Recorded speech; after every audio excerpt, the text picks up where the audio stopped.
어떤가요? 마이크 테스트? 소리 들려요? 네. 뭐지? 유튜브 지금 제대로 나오고 있어요? 네, 반갑습니다. 제1회 전국 정신장애인 당사자 컨퍼런스 두 번째 날이죠. 기획 세션 네 번째 시간입니다. 네 번째 시간에는 그동안 파도선에서 진행했던 절차보조 사업에 대해서 발표가 있겠습니다. 먼저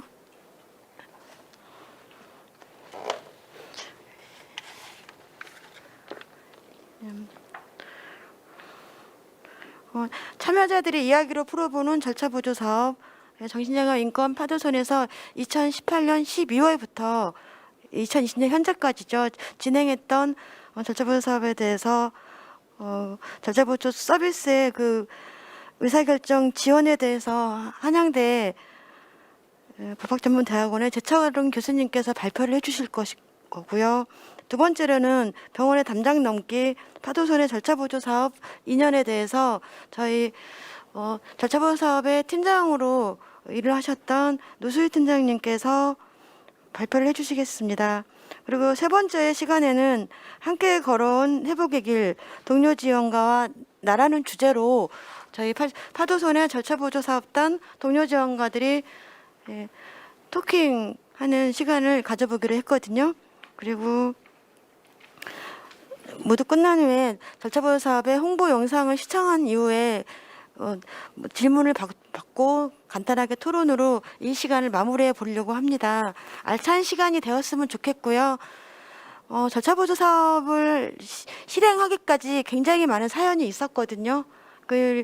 저희가 연구 용역에서부터 또 여기 앞에서 발표해 주실 제철인 교수님께서 정말 헌신적으로 노력해서 사실 폐쇄병동에 계셨던 분들은 아실 겁니다.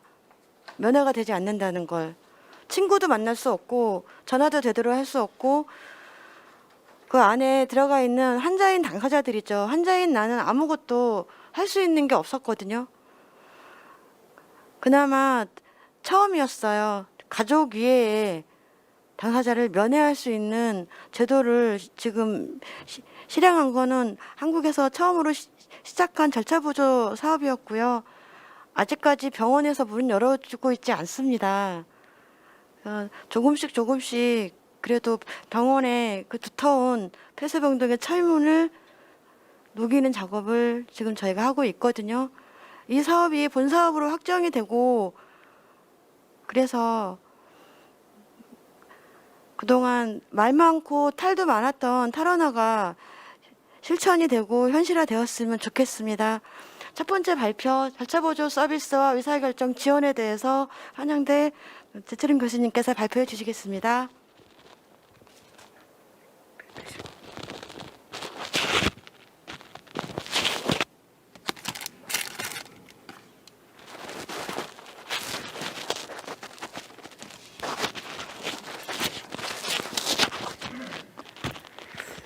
자, 여러분 반갑습니다. 절차보조 사업을 먼저 이해하기 위해서 다른 나라에서는 정신병원이나 또 정신요양시설에 입원하신 분들에 대해서 어떻게 하고 있는지를 잠깐 슬라이드로 먼저 한번 보고 진행하면 좋을 것 같습니다.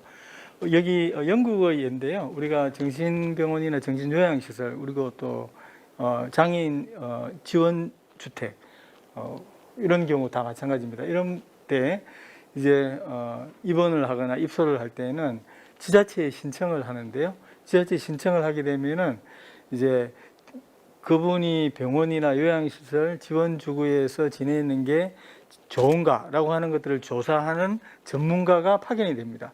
BIA라고 하는 게 Best Interest Assessor라고 해가지고 그게 최선의 이익인지 조사하는 사람이 파견이 되어가지고 병원에서 있는 관계자 그리고 당사자도 만나고 그리고 당사자의 부모 또 당사자의 부모가 없는 경우에는 당사자를 또 이게 도와줄 수 있는 사람을 그러니까 보수를 받고 그런 일을 하는 사람이 있어요. 그런 사람도 만나고 또 당사자가 가까운 사람은 당사자의 이익을 제대로 옹호해 줄 수 없을 수도 있다라고 하는 그런 생각이 들어서, 그러니까 독립되어 있는 사람으로서 당사자를 옹호해 주는 사람이 또 있습니다. 그분들이 당사자 옆에, 그러니까 당사자 이외에 두 사람이 같이 이제 조사관을 만나가지고 이분이 병원에 입원하거나 요양시설에 입원하는 게 이분에게 가장 최선의 이익인지 아니면은 다른 방법은 없는지 이런 것들을 조사를 하고 난 다음에 지자체에서 허가를 해줍니다. 그리고 거기에 대해서 당사자가 불만이 있거나 혹은 정신병원에서 이분은 병원에 입원하는 것보다는 지역사회에서 치료를 받는 게 더 낫겠다라고 결정하면은 병원에서 또 불복을 할 수도 있겠죠. 이렇게 해서 불복을 하게 되면은 그때 법원에 가서 이제 판사님이 결정을 하게 됩니다. 정신병원에 이제 비자 입원하는 경우도 있죠. 우리 흔히 이제 강제 입원이라고 하는 절차를 거치는 경우에도 마찬가지로 가족으로부터 독립되어 있는 사람이 당사자를 계속 만나요. 계속 만나서 이것이 이제 병원에 입원한 이유, 그러니까 입원을 하는 게 본인에게 최선의 이익인지 또는 본인이 원하는 게 뭔지 이런 것들을 조사하는 사람들이 있습니다. 그러니까 도와주는 분이죠. 우리 독립옹호자라고 하는데요. 이런 분들의 도움을 받아 가지고 이제 지자체에서 결정을 해요. 그리고 지자체의 결정에 대해서 당사자 그리고 또 정신병원에서 그냥 퇴원을 이 사람을 입원시키면 안 된다라고 지자체에서 결정할 수도 있어요. 이런 경우에는 정신병원이나 당사자 그리고 독립옹호자가 우리로 보면은 정신건강심사위원회 있죠. 그 심사위원회에 불복을 신청할 수가 있습니다. 혹은 병원에서 입원시켜 달라고 허가 신청을 할 수 있어요. 그러면은 거기에 있는 분들이 우리 지금 이정아 대표도 입적심 심사위원이신데 그럴 때는 이제 정신과 의사 그리고 이제 사회복지사 그리고 당사자의 이제 이익을 잘 아는 분 또 경우에 따라서는 변호사 이런 분들이 당사자가 있는 병원에 그러니까 접수가 되면은 날짜를 정해서 현장에 갑니다. 현장에 가서 그 사람들 만나가지고 이제 다 이야기를 다 들어보고 당사자하고 인터뷰하고 그리고 난 다음에 바로 그 자리에서 결정을 합니다.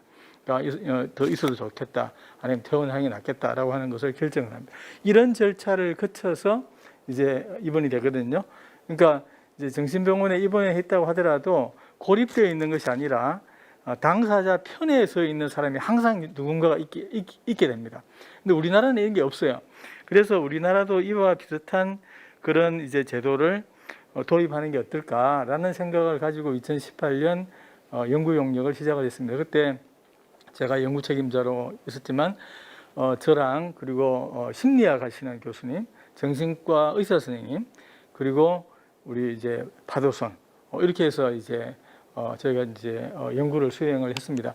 처음에 제가 이제 연구를 할 때는 그냥 이 영국이나 선진국에서 하는 그런 비슷한 제도를 도입하면 어떨까? 당사자들이 그러니까 이 병원에 있는 분들을 얼마만큼 지원할 수 있을까라고 하는 부분에 관해서 잘 알지 못했어요. 그런데 제가 열심히 파도손 하는 활동들을, 그러니까 동료 지원 활동들을 굉장히 많이 따라다녔습니다. 그러면서 당사자들이 가지고 있는 힘을 그때 제가 본 거예요. 이분들이 그러니까 병원에 가서 당사자들을 만나서 이야기를 하면은 전문가가 만나는 것보다 훨씬 낫겠다라고 하는 생각을 가지고 절차 보조 사업에 사회복지사나 또 정신건강 전문요원 이외에 동료 지원가를 꼭 넣어야 되겠다라고 해서 그러니까 이 동료 지원가와 정신건강 전문요원들이 수평적인 관계에서 같이 활동을 하는 것이 이 사업을 성공적으로 이끄는 길이 되겠다라는 생각을 가지고 절차 보조 사업을 이제 도입하자라고 하는 연구 결과 보고서를 복지부에 냈고요. 그리고 난 다음에 우여곡절 끝에 절차 보조 사업을 이제 지금 시범 사업을 하고 있습니다. 지금 3년 차죠.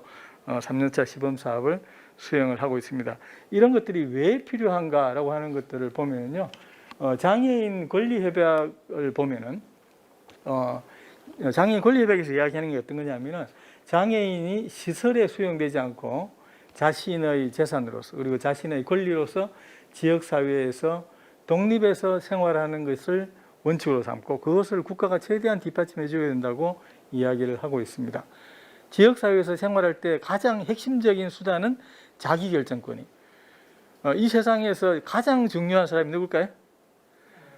자기예요. 이 세상에서 가장 중요한 사람은 자기 자신입니다. 저 입장에서 제가 가장 중요한 사람이듯이 다른 사람의 입장에서 어떨까요? 그 사람이 가장 중요한 사람. 우리 이 세상을 살아가는 모든 사람이 각자가 다 세상에서 가장 소중한 사람들입니다. 그렇기 때문에 어느 누구도 다른 사람의 권리를 침해하면 안 되겠죠. 그죠? 같이 평화롭게 공존하는 방법을 배워야 되는 것입니다. 그리고 내가 다른 사람과 평온하게 공존하기 위해서는 제가 자기 결정권을 행사하면서 이 세상을 살아가야만 합니다. 그런데 우리의 경우에는 자기 결정권을 행사하는 것을 훈련을 잘 못 받았어요. 어릴 때 보면은 부모님들이 이제 자녀를 키울 때 네가 결정을 해라 라고 이렇게 키우기보다 이렇게 해라 저렇게 해라 혹은 예를 들어서 예를 한번 들어볼까요? 학교에서 이제 왕따를 당해가지고 집에 와서 시무룩해가지고 왔거나 선생님한테 야단을 맞아가지고 집에 오면은 대부분의 부모님들은 어떻게 이야기하냐면은 네가 그런 행동을 하지 말았어야지 이렇게 해서 자녀들을 많이 탓합니다. 그런 것이 잘못된 것이에요. 그러니까 지금 앞서 우리 정정 선생님이 말씀하셨던 것처럼 그럴 때 문제는 나한테 있는 것이 아니라 주변에 있는 것입니다. 그 주변에 있는 사람들이 어떻게 보면 나를 침해한 거잖아요. 그죠? 나의 자기결정권을 침해하는 것인데 거기에 대해서 나한테 있는 문제는 적절하게 대응을 못했다는 것입니다. 내가 적절하게 대응을 하지 못했는데 그러면은 이제 적절하게 대응할 수 있는 방법에 관해서 사실 어릴 때 우리가 아이들을 키울 때 보면은 어떻게 그럼 대응하면 좋을지 이런 부분들에 관해서 같이 이야기를 나누는 게 굉장히 중요합니다. 그래서 이제 우리 주변에 있는 이제 특히 아이를 키울 때 어려움이 있으면은 그게 너에게 무슨 일이 일어났느냐라고 하는 이야기를 들어주는 것이 굉장히 중요해요. 그리고 난 다음에 그게 너 정말 힘들었겠구나라고 하면서 아이를 위로하는 것이 첫 번째입니다. 이거는 아이뿐만 아니라 성인의 경우 똑같아요. 들어주고 위로하는 것이 첫째입니다. 그리고 난 다음에 이 문제를 헤쳐나가기 위해서 너는 어떻게 하면 좋겠느냐라고 하는 것들을 물어봐야 됩니다. 그리고 그 이야기에 대해서 아이나 또는 당사자가 원하는 부분이 있거든요. 그 부분들에 대해서 같이 노력해 보는 것입니다. 그것보다는 이게 더 나아라고 하는 이야기를 하는 것이 아닙니다. 이런 식으로 그러니까 스스로가 결정할 수 있도록 계속해서 힘을 뒷받침해 주는 것. 사람이 살다 보면 실패를 굉장히 많이 하죠. 그죠? 실패를 하지만 자기가 결정해서 실패한 것하고 다른 사람이 결정해서 실패한 것은 하늘과 땅 차이입니다. 엄청난 차이가 있는 것입니다. 그래서 자기 스스로 결정할 수 있도록 이렇게 지원하는 것이 필요하다고 하는 것이죠. 다른 사람이 대신해서 결정하는 것은 이제 실제로 자기 결정을 할 수 있는 힘을 꺾게 만듭니다. 그렇게 계속해서 꺾이다 보면은 어느 날 상처가 굉장히 깊어지거든요. 우리가 제가 항상 비유를 많이 드는 것이 몸에 난 상처 같은 경우에는 우리가 눈에 보여요. 그렇기 때문에 소독을 하잖아요. 그렇지만 마음에 난 상처는 소독이 잘 안 됩니다. 자기도 모르게 계속해서 깊어지게 됩니다. 가장 큰 잘못이 가장 큰 위험한 일이 어떤 거냐 하면은 자기를 탓하는 거예요. 자기를 내가 그때 왜 그랬을까? 내 잘못이라고 하는 비난을 하기 시작하면서 자기 스스로를 이렇게 탓하거든요. 이것은 마음에 굉장히 깊은 상처로 남게 됩니다. 그러면서 어느 날 이것이 병으로 나타나요. 경우에 따라서는 정신건강상의 문제로 나타나기도 하고 또 어떤 사람의 경우에는 신체적인 질병으로 나타나기도 합니다. 암이 생긴다거나 혹은 만성질환이 생긴다거나 이런 식으로 나타날 가능성이 많아요. 그러면 우리가 치료를 받아야 된다라고 할 때는 물론 병도 고쳐야 되죠, 당연히. 그렇지만 병만 고친다라고 생각하게 되면은 이게 내 잘못이라는 이야기입니다. 나를 병들게 하였던 사회 환경, 주변을 바꾸지 않고 나만 탓하는 것, 이런 것들은 그 병을 더 깊어지게 만드는 것입니다. 이런 것들을 우리는 이제 그러니까 의사결정, 그러니까 다른 사람이 그 사람의 삶을 지도하고 또는 지시하고 이런 것들이 문제가 있다는 것이죠. 인간의 삶을 불행하게 만드는 것이죠. 그래서 장애인 권리협약의 경우에는 스스로 결정할 수 있도록 지원을 해라. 이 세상을 살아갈 때 어느 누구도 나를 대신해서 살아주지 않잖아요. 그죠? 내 삶은 가장 중요한 나의 것입니다. 이렇게 자기가 살아가야 되는 것이기 때문에 내가 살아갈 수 있는 힘을 가지도록 지원해 주는 것. 그것을 우리는 의사결정 지원이라고 이야기합니다. 우리는 흔히 정신질환에 걸려 있는 사람들이 화를 내고 이렇게 하면은 위험하다고 이야기를 많이 해요. 약을 먹어야겠다. 이렇게 이야기를 많이 하거든요. 또 우울해지면은 또 무슨 일이 생길지 모르겠다. 얼른 또 약 먹어야겠다. 이렇게 이야기하거든요. 화가 난 배경, 우울한 배경에 대해서 귀를 기울이지 않는다는 것입니다. 이런 것들은 굉장히 사실은 그러니까 우리가 우울해지거나 화가 나거나 또는 뭐 여러 가지 그러니까 부정적인 감정이 생길 때 이것은 많은 경우 병 때문에 생긴 것이 아니라 관계에서 생기는 것입니다. 인간관계에서. 그것이 가족관계일 수도 있고 친구관계일 수도 있고 사회관계일 수도 있고 또 경우에 따라서는 낯선 환경에 처해 있기 때문에 그런 것도 있을 수가 있습니다. 그래서 우리는 이제 생각을 좀 바꿔서 그 관계를 어떻게 바꿀 것인가. 그러니까 관계에서 내가 주인공이 되어서 그 관계를 개선해 나갈 수 있는 힘을 길러주는 것. 이런 것들을 우리는 의사결정 지원이라고 이야기를 합니다. 그래서 절차보조 사업의 경우에는 그래서 가장 핵심이 의사결정을 지원하는 것입니다. 우리가 병원에 있다라고 하는 것 자체가 이미 자기결정권을 행사할 수 있는 힘을 굉장히 많이 잃었다는 것입니다. 굉장히 약해져 있는 상태에 처한 것이거든요. 의사결정을 지원한다라고 하는 것은 이제 모두 우리가 가지고 있는 우리의 이제 생각, 우리의 욕구, 우리의 희망, 우리의 가치관, 우리의 미래의 삶 이런 것들을 표현하게 만드는 것입니다. 내가 뭘 원한다라고 하는 것을 말하는 것이 굉장히 중요하거든요. 우리는 되게 정신병원에 입원해 있는 상태에서는 억눌려 있는 상태, 나의 욕구를 표현을 하지 못하는 상태가 되어 있는 거거든요. 이것을 표현하게끔 다시 그러니까 자기의 이제 감정, 자기의 욕구를 표현하게 해서 그러니까 그분으로 하여금 스스로 결정할 수 있는 힘을 이제 되찾아주게 하는 것이 중요하다는 것입니다. 그렇게 하기 위해서는 뭐가 필요할 것인가? 의사결정을 지원한다라고 할 때 가장 중요한 것은 그 사람과 우리가 감정적으로 이렇게 소통이 돼야 돼요. 우리가 머리로는 그죠? 이렇게 하는 게 좋겠다고 생각하지만 그걸 가지고는 다른 사람하고 이제 인간적인 유대 관계를 맺을 수가 없어요. 정서적으로 좋아하는 그런 관계들이 만들어져야 되는. 우리가 그런 사람들 있잖아요, 그죠? 옳은 소리를 하지만 항상 좀 미운 사람들이 있고, 그죠? 좀 틀린 소리를 하지만 뭔가 항상 이제 그러니까 친근함, 따뜻함을 이렇게 느끼는 그런 관계가 있어요. 우리가 따뜻한 인간관계 속에서 자기의 속마음을 털어놓을 수 있는 것입니다. 자기의 속마음을 털어놔야 문제를 같이 해결할 수 있는 것입니다. 본인 스스로도 해결할 수 있을 뿐만 아니라 같이 또 해결할 수 있는 것이거든요. 그래서 이제 그런 상태에서 벗어나 있는 사람, 자기 혼자만의 세계에 오랫동안 갇혀 있는 사람들의 경우에는 다른 사람이 볼 때 경우에 따라서는 위험할 수도 있습니다. 이럴 때는 그런 위험에 대해서는 가령 예를 들어서 자살을 막 하려고 하는 그런 충동에 휩싸였을 때는 이분들을 이제 그러니까 병원에 입원을 시켜가지고 치료를 받게 해야 되겠죠, 그죠? 그러나 그 순간에도 인간의 존엄성 이런 부분들에 대해서 한시도 잊어서는 안 된다라고 하는 것이 의사결정 지원이라고 이야기를 합니다. 그래서 지금 우리가 절차보조 사업을 할 때 동료지원가의 그러니까 동료지원가가 하는 것이 그 사람을 옹호해 주는 일을 하는 것입니다. 그래서 옹호해 주는 일이라고 하는 것은 그 사람이 스스로 결정할 수 있게끔 도와주는 거죠. 당신이 결정할 수 있는 능력이 있다. 그리고 당신이 선택하는 것이 잘못된 게 아니다라고 하는 것을 그 사람에게 확인시켜 주는 거예요. 우리가 세상을 살다 보면 불확실한 것이 굉장히 많이 있거든요.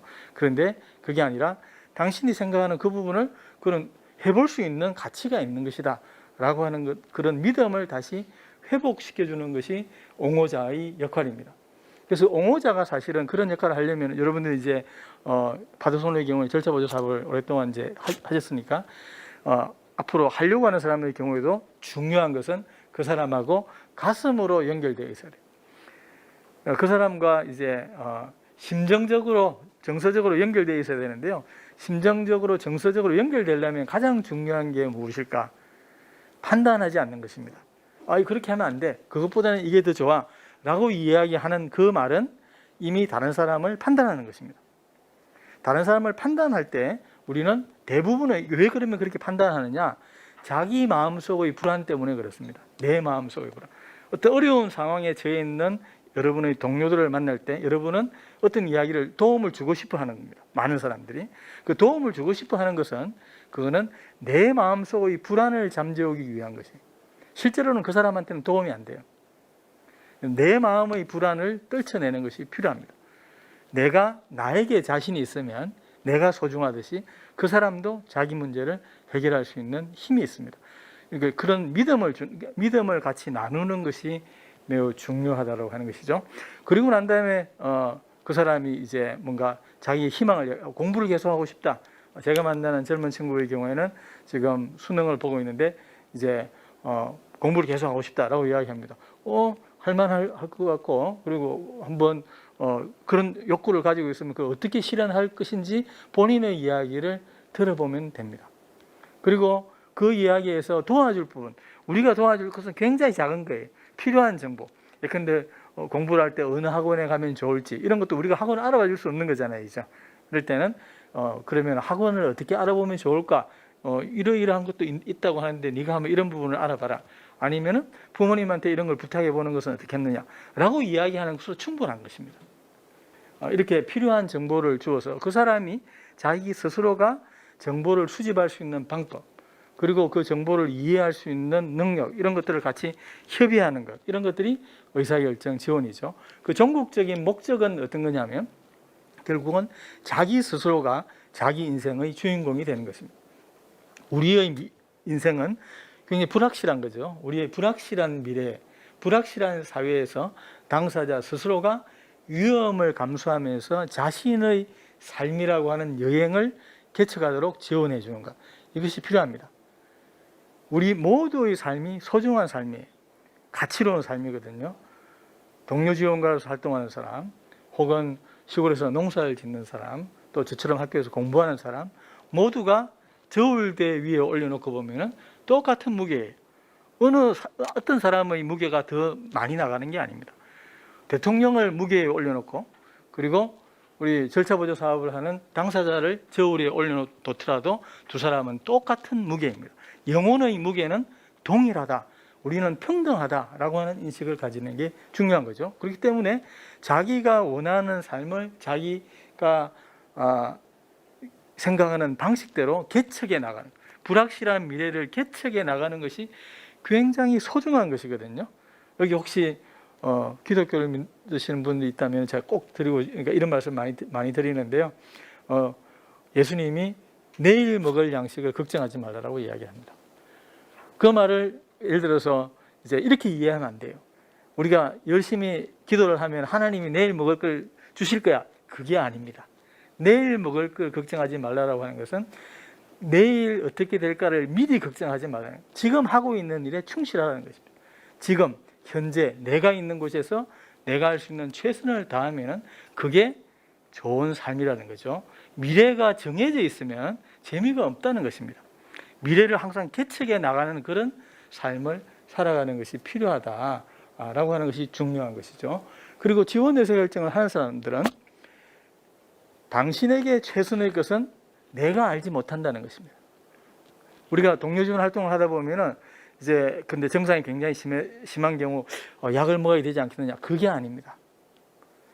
본인의 문제는 본인이 가장 잘 해결할 수 있어요.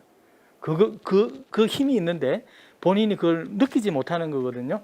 그거를 알게끔 도와주는 것, 그것이 이제 의사결정 지원에서 가장 중요하다. 당사자 이외에 어느 누구도 자신에게 최선인 것을 알지 못합니다. 부모도, 자녀도, 배우자도 당신의 삶을 대신해서 살아줄 수가 없다. 자기의 삶은 자기가 살아가는 것이다. 그러면 우리 주변에 있는 가족들, 친구들은 어떤 사람일까요? 우리들의 동반자입니다. 각자의 삶을 살아가는 동반자다 라고 하는 것들을 인식하게 해주는 것이 절차보조 사업에서 가장 중요한 의사결정 지원의 원칙이다라고 이야기할 수가 있습니다. 그러면은 우리가 흔히 이야기할 때 잘 사는 게 중요하잖아요. 복리라는 게 무엇일까? 복리라고 하는 것은 제일 중요한 것이 자기 스스로 결정할 수 있는 힘을 회복하는 것입니다. 특히 정신건강상의 문제가 있는 사람들에게는 이것이 가장 중요한 부분입니다. 이것을 우리 서비스 제공하는 의료진이라든지 정신건강 전문 요원이라든지 사회복지사의 경우에는 자기결정권을 회복할 수 있도록 도와주는데 한계가 있습니다. 왜냐하면 이제 서비스 이용자인 당사자의 장점이나 또는 성격, 개성, 욕구, 선호도를 존중하는 것이 사실상 불가능합니다. 왜냐하면은 그러니까 서비스 제공자들이 하는 일 자체는 분업 구조 속에서 이루어지고 있기 때문에 그분들이 저 역할을 하기에는 그러니까 부적당한 게 굉장히 많은 것이죠. 이분들은 시간을 그렇게 많이 쏟지 않는 거예요. 이런 일을 하기 위해서는 많은 시간을 쏟아야만 하는 것입니다. 본인의 이야기, 그러니까 당사자의 이야기를 경청해 줄 수 있는 자세가 되어야 되는데 의사 선생님이 정신과 의사 선생님이 당사자를 만나서 1시간, 2시간 이렇게 이야기할 수 있을까요? 저는 당사자들을 만나서 이야기할 때는 보통 뭐 전화로 이야기할 때도 1시간씩 이야기해요. 의사 선생님이 그렇게 이야기해 줄 수는 없는 것입니다. 복리라고 하는 것은 결국은 이제 자기의 일상생활을 자기 스스로 관리하고 그리고 의미 있는 일을 하고 의미 있는 일을 하게 되면 사회적으로 만족감이 있거나 또 경제적으로 만족감이 생기게 됩니다. 그래야 또 개인적으로 또 가정적으로 행복한 관계가 생기게 되겠죠. 그리고 무엇보다 중요한 것은 우리가 세상을 살아갈 때 사회에 기여를 해야만 뭔가 큰 만족이 생기는 것입니다. 다른 사람에게 도움이 되는 존재가 될 때 비로소 다른 사람으로부터 존중을 받게 되는 것입니다. 상호 존중 속에서 인간은 뭔가 가치로움을 느끼게 되는 것이죠. 그리고 또 건강해야 되겠죠. 신체적, 정신적으로 건강해야 될 것입니다. 이런 것들을 우리는 복리라고 이야기를 합니다. 그러면은 절차보조 사업에서 옹호자, 동료 지원가들이 해야 될 역할을 여기서 제가 여러분들 자료집을 보면 순서 없이 해놨어요. 여기서 순서를 여러분들이 한번 맞춰보면 굉장히 흥미로울 것이라고 생각이 듭니다. 저는 이렇게 생각해요. 이건 제 생각입니다. 저는 이 중에서 가장 먼저 해야 될 것이 자신의 견해, 희망, 감정을 표현하게 하는 것이 가장 중요한 출발점이라고 봅니다. 정신건강상의 문제가 있어서 특히 병원에 입원해 있으신 분들은 자기를 잘 표현하지 않으세요. 자기의 감정, 희망, 뭔가 느낌을 밖으로 내뱉게 만드는 것이 출발점입니다. 내뱉고 난 다음에는 그죠? 그 감정을 내뱉게 되면은 그 다음에 자신의 권리를 이해할 수 있도록 도와드리면 됩니다. 그리고 스스로 결정할 수 있도록 해주는 것이 필요하겠죠, 그죠? 그러면은 근데 나는 이제 나가고 싶어. 그래요. 우리가 흔히 나가고 싶다라고 이야기할 때 정신과 의사 선생님이나 혹은 사회복지사들의 경우에는 나가면 갈 데가 없는데 좀 더 있다 가지 아니면 돈을 더 모았다 가지 이렇게 이야기합니다. 그게 아니라 나가겠다라고 한다면 정말 훌륭한 결정을 한 것이죠. 그죠? 본인이 그런 계획을 이야기했다면 그러면 그것을 실현시킬 수 있는 방법을 계획을 같이 논의하면 됩니다. 당장 못 나간다고 하더라도 우리가 꿈을 가지고 계획을 마련하는 것 이것 자체가 굉장히 큰 힘이 되는 거죠. 본인에게. 그리고 이제 그 다음 단계가 우리가 하고 있는 그 이후의 과정들 계획을 세우면 이 계획을 실천할 수 있는 과정들을 같이 이해할 수 있도록 하는 것이 필요하다고 생각이 됩니다. 이해를 할 때 부수적으로 우리가 항상 기억해야 될 것은 타인이 내린 결정에 도전하는 것 이것만큼 의미 있는 것이 없습니다. 의사 선생님이 약을 안 줄여주는데요. 약을 먹고 안 먹고는 당신의 권리이기 때문에 의사 선생님한테 저는 이러이러한 그러니까 부작용이 있어가지고 근데 약을 많이 먹으니까 많이 졸리고 그러니까 공부를 해야 되는 집중이 안 되는 것 같아요. 그렇기 때문에 약을 줄여주세요. 라고 하는 이야기를 하는 것은 당신의 권리라고 하는 것을 이야기를 해줘야 되는 거죠. 그죠? 군이 있는 사람에 대해서 거기에 대해서 저는 다른 생각을 가지고 있어요. 라고 이야기할 수 있는 것이 힘입니다. 그게 자기결정권을 행사하면서 세상을 살아가는 출발점이 되는 것이죠. 우리는 대개 사회생활을 할 때 우리보다 위에 있는 사람들 특히 이제 어릴 때 보면 부모님이 위에 있고 학교에 가면 선생님이 위에 있고 직장에 가면 상사가 위에 있고 이렇게 되잖아요. 그 사람들에게 이렇게 눌려 지내오는 것들이 많이 있어요. 그 권위에 눌려서 지내는 것이 아니라 그 권위에 대해서 자기의 이야기를 할 수 있어야 됩니다. 그러니까 그때부터 자기 옹호가 시작이 되는 것입니다. 그리고 특히 이제 정신질환과 관련해 가지고는 기록을 보여달라. 죄가 어떤 병이고 어떤 식으로 기록되어 있는지 확인하고 싶다라고 하는 것도 자기의 권리예요. 그런데 그런 이야기를 못 하는 거예요. 항상 우리가 의사 선생님을 만나면은 주눅이 들어 있거든요. 그리고 또 사회복지사, 근데 우리가 재활실을 같은 사회복지사나 또 원장님 만나면 좀 주눅이 들어 있는 거예요. 저도 학교에 가면은 총장님 만나면 주눅이 드는 거예요. 이렇게 되면 안 되는 거예요. 세상은 그렇게 살면 안 되는 것입니다. 주눅 들어서 살면 안 되는 거예요. 그러니까 아무리 높은 사람 앞에서도 자기 이야기를 할 수 있어야 되는 거죠. 그렇죠? 그래서 저는 이런 활동을 하면서 우리 학교 뭐 총장님이나 이사장님 앞에서 하고 싶은 말이 있으면 바로 해버려요. 그러니까 그렇게 한다고 해서 그거 가지고 후회하지 않아요. 후회될 때도 있죠. 후회되면 그때 그런 말 좀 더 부드럽게 했으면 더 좋았을 걸, 이런 생각이 들 때가 있어요. 그러나 이것도 도전을 해봐야 부드럽게 이야기하는 방법을 알게 됩니다. 실패를 하는 것이 절대 나쁜 게 아니에요. 그리고 대통령님 앞에서도 저 생각이 달라요 라고 이야기할 수 있어야, 그죠? 처음에는 그냥 그게 그냥 억울해서 과음을 지르듯이 나오지만 여러 번 하다 보면은요, 좀 더 순화된 형태로, 좀 더 설득력 있는 형태로 하게 됩니다. 권위 있는 사람에게 도전하게 하는 것, 이런 것들도 이제 옹호자 역할 중에서 굉장히 중요한 부분이다라고 이야기할 수가 있습니다. 이제 쭉 넘어가세요. 이제 그러면 절차보조 사업에서 우리가 하려고 하는 것이 무엇일까? 이제 오랜 시간 동안에 정신건강 문제로 장애를 겪고 있는 사람 대부분의 경우에는 개인적으로나 사회적으로 고립되어 있는 사람들입니다. 인간성이라고 하는 관점에서 볼 때 그 사람들과 연결되어 있는 사람들이 없습니다. 많은 경우 그래요. 고립되어 있기 때문에 사람들 만나려고 하지 않고 자기 의견을 표현하려고 하지 않습니다. 그런 고립이 이분들이 사회적 삶을 회복하는 데 장애가 됩니다. 그래서 그런 분들을 만났을 때 우리는 어떤 생각을 해야 되느냐 하면은 한 번 인간이면 영원히 인간이에요. 인간의 존엄성은 어느 한순간에도 포기할 수가 없습니다.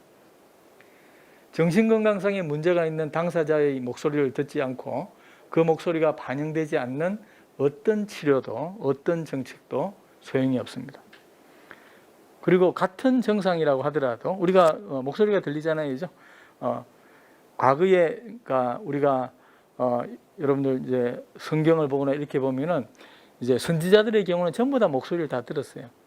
그런데 오늘날에는 목소리를 들으면은 조현병이라고 그러잖아요, 그죠? 많은 사람들이 인생의 어느 한 시점에서 목소리를 듣습니다. 저도 꿈에 돌아가신 아버지가 제가 심리적으로 굉장히 위기 상황이 있으면은 큰 소리로 제 이름을 부르세요. 그럼 벌떡 일어나요. 목소리는 많은 사람들이 듣습니다. 그런데 어떤 증상에 대해서 그럴 때 이제 그러니까 그 원인이나 발병 경로가 다 다르기 때문에 그 증상만 없앤다고 해가지고 문제가 해결되는 게 아니에요.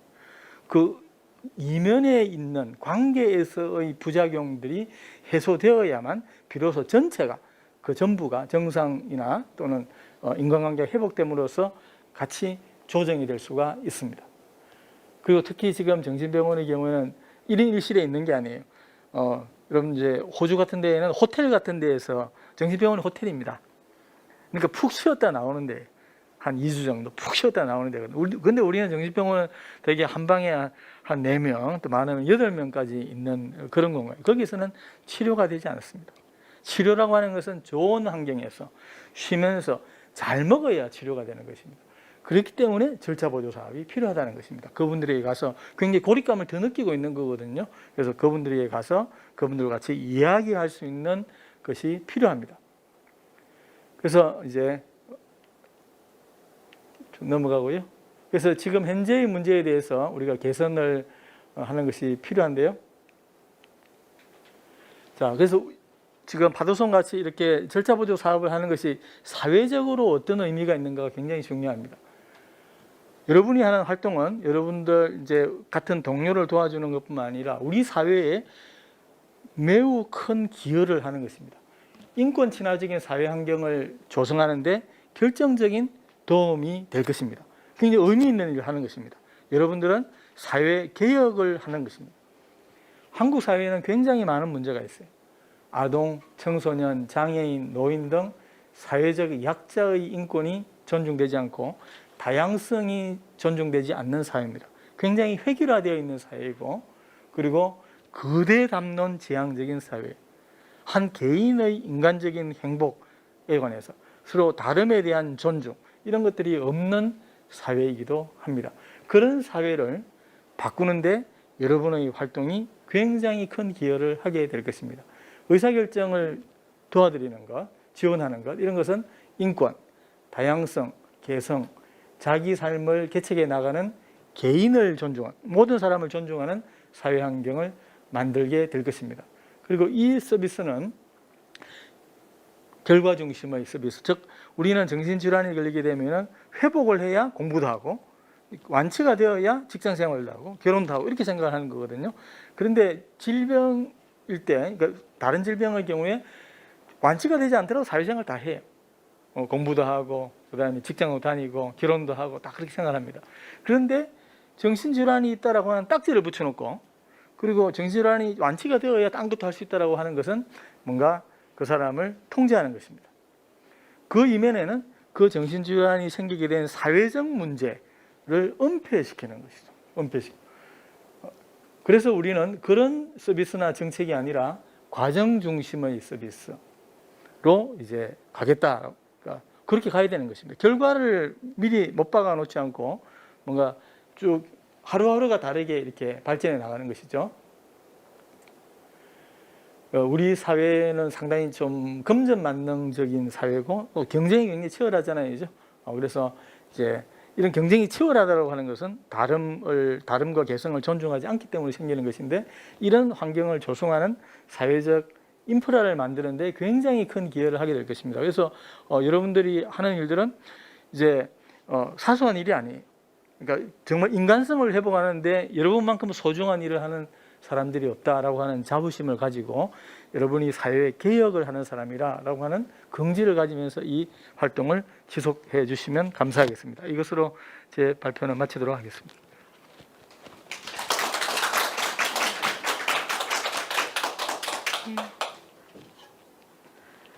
예, 발표해 주신 제철현 교수님께 다시 한번 감사의 인사드립니다.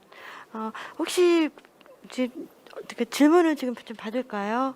예, 질문사항 있으면 좀 질문해 주시면 교수님께 말씀드리겠습니다. 질문 없으신가요? 예, 그러면 두 번째 발표로 마지막 말씀이 너무 좋았습니다. 예, 우리 사회의 인간성을 회복하는 중요한 함의를 가지고 있다고 말씀해 주셔서 저희도 현장에서 되게 많이 느끼거든요. 저희 당사자들한테 좀 많이 좀 알려줬으면 좋겠고요. 두 번째 발표로 파도선의 예. 교수님.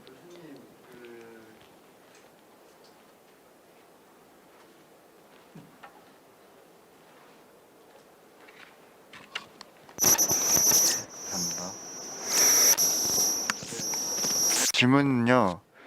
일단 그 당사자라고 하는 그 명칭어가 있는데, 그러면 노멀한 평범한 사람들의 입장에서 봤을 때 당사자는 어떤 입장인지, 그 평범한 사람에서 바라보는 시선 같은 것을 좀 그 어떻게 바라보는지 궁금합니다. 우리가 이제 용어가 가지고 있는, 그러니까 이데올로기적인 힘이 있는데요. 그래서 지금 선진국에서는 정신질환이라고 하는 그런 표현들을 잘 쓰지 않습니다. 그러니까 정신질환이라고 하는 것은 문제가, 우리가 병이 있다라고 할 때는 저한테 문제가 있어서 병이 생기는 거잖아요. 내가 치료가 돼야 된다라고 하는 그런 의미가 있기 때문에 정신질환이라고 하는 표현을 쓰지 않고 정신건강의 문제라고 이야기를 합니다. 그래서 정신건강의 문제를 경험한 사람, 그죠? 한 번이라도 이렇게 경험한 사람을 당사자라고 이야기를 하는 거죠, 그죠? 영어에서는 이거를 우리가 동료라고 이야기합니다. peer. 그러니까 같은 경험을 가지고 있는 사람들이 되는 거죠. 정신건강의 문제는 굉장히 많은 사람이 겪어요. 우리나라에서는 한 해 350만 명 정도가 정신과 치료를 받습니다. 그 중에서 그러니까 심각한 어떤 이 정신적인 어떤 정신건강상의 문제를 겪는 사람도 있겠죠, 그죠? 그런 사람들은 350만보다는 좀 적고 한 100만이 훨씬 넘을 텐데요. 그분들 중에서 이게, 그러니까 그 문제를 나의 문제일 뿐만 아니라 나를 그러니까 그렇게 어려운 상황에 빠지게 했던 사회 환경의 문제이기도 하다. 두 가지가 되는 거예요. 나의 문제일 뿐만 아니라 사회적인 문제이기도 하다라고 하는 것들을 인식하고 그것을 개선해 나가려고 하는 사람을 우리는 동료, 피어라고 이야기를 합니다. 그리고 그것을 제가 지금 여기서 사용하는 용어에서는 당사자라는 용어를 쓰고 있다라고 하는 것이죠. 예, 또 질문 교수님. 그러면 이런 표현을 쓰이는데 이런 표현을 쓰이는데 특징 표현에 대해서 다양한 어떤 표현사가 있잖아요. 될수 있는 그 팀이 어떤 팀일까요? 네. 지금 지역 사회에 있는 우리 당사자 분들을 지원하는 일들은 동료 지원과 활동으로 지금 하고 있고요. 지금 파도선에서도 하고 있고, 그다음 한정자 그리고 성파에서도 이제 서울의 경우에 지방자치단체 지원을 받아가지고 사업을 수행을 하고 있습니다. 병원에 입원해 계신 분들을 위해서 지원할 때는 우리는 절차보조 사업이라고 이야기하는 거죠. 우리가 이제 동료운동, 당사자운동의 입장에서 본다면은 방법은 같은 거죠. 그러니까 의사결정 지원을 하는 것이지만 대상이 절차보조 사업의 경우에는 우리가 병원에 있으신 분들을 찾아가는 거죠. 또 요양실에 있는 분을 찾아가서 그분들에게 지원을 하는 것이고, 그리고 이제 동료 지원 활동의 경우는 지역 사회에서 계시면서, 그러니까 제가 아까 말씀드린 자기 삶의 여행을 아직까지 시작하지 않으신 분들이 많이 있어요. 그러니까 그런 분들로 하여금 같이 각자의 삶을, 그러니까 당신의 삶을 나와 같이 동반자로서 같이 걸어 나가자라고 제안을 하는 것이 동료 지원 활동이 되는 것이죠. 동료 지원가 말고 절차보조 사업을 하려는 사람의 자격은 어떻게 돼요? 지금 절차보조 사업의 자격에 관해서는 아직까지 아직까지는 없습니다. 그래서 지금 현재 보건복지부에서 하는 시범 사업에서는 정신건강 전문 요원이 전문가로서 들어오고, 그다음에 동료 지원가로서 훈련을 받고 활동하고 있는 사람이 같이 팀을 구성해서 하도록 해놓고 있는데요. 동료 지원가를 그러면은 어떤 식으로 양성할 것인가에 대해서는 아직까지 표준적인 부분이 없습니다. 그래서 저희가 이번 당사자 대회를 끝내고 난 다음에 여기서 논의한 것들을 가지고 동료 지원가를 양성해서 등록할 수 있는 그런 법안을 지금 국회에 제출하려고 그러거든요. 그래서 지금 가령 예를 들어서 미국 같은 경우에는 3만 명 정도가 동료 지원가로 등록이 되어서 활동을 하고 있어요. 그분들이 활동을 하고, 캐나다의 경우에는 국가 차원에서 이제 동료 지원가들 양성해가지고 마찬가지로 등록을 시켜서 활동을 하고 있습니다. 전 세계적으로 굉장히 많이 확산되어 있어요. 예. 우리는 아직까지 그런 이제 자격이 없어서 이제 지금 준비하고 있는 법안에서 그런 내용들이 포함이 될 것입니다. 예. 예, 감사합니다. 최철인 교수님 발표 잘 들었고요. 두 번째로 병원의 담장 넘기 파도손해 절차보조 사업 2년이란 주제로 지금은 파도손해 사무국장님이시거든요. 지난 7월 달까지는 절차보조 사업단의 팀장으로 파도손해에서 근무하시면서 절차보조 사업을 수행하셨습니다. 저희 노수희 국장님 모셔서 발표 듣도록 하겠습니다.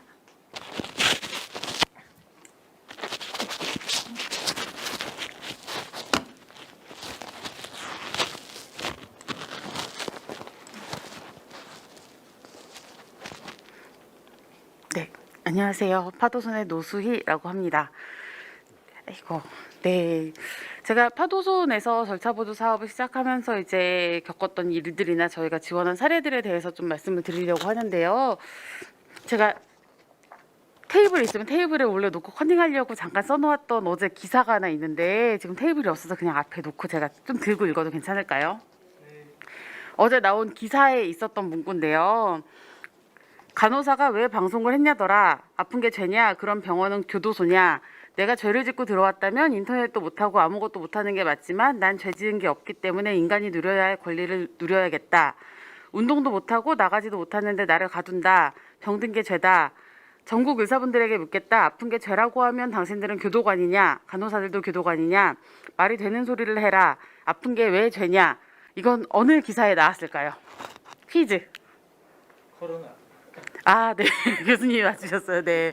어제 코로나 관련해서 어떤 유튜버가 확진 판정을 받고 입원을 하셨는데 거기에서 이제 방송에 내보낸 내용이에요. 그 내용이 기사로 그대로 적혔는데 기사를 보면서 너무 많이 듣던 이야기 같더라고요. 저희가 절차보도 사업을 하면서도 사실 많이 부딪히는 부분인데 병원에 입원을 하면 이분들은 진짜 코로나 때문에 지금 그 며칠 동안 치료받는 동안 입원해 있는 것 가지고도 이렇게 얘기를 하는데 정신병원에 계시는 분들은 저희 지금 절차보도 나가면서 뵙는 분들도 몇 년째 병원에 입원해 계신 분들도 많으시거든요.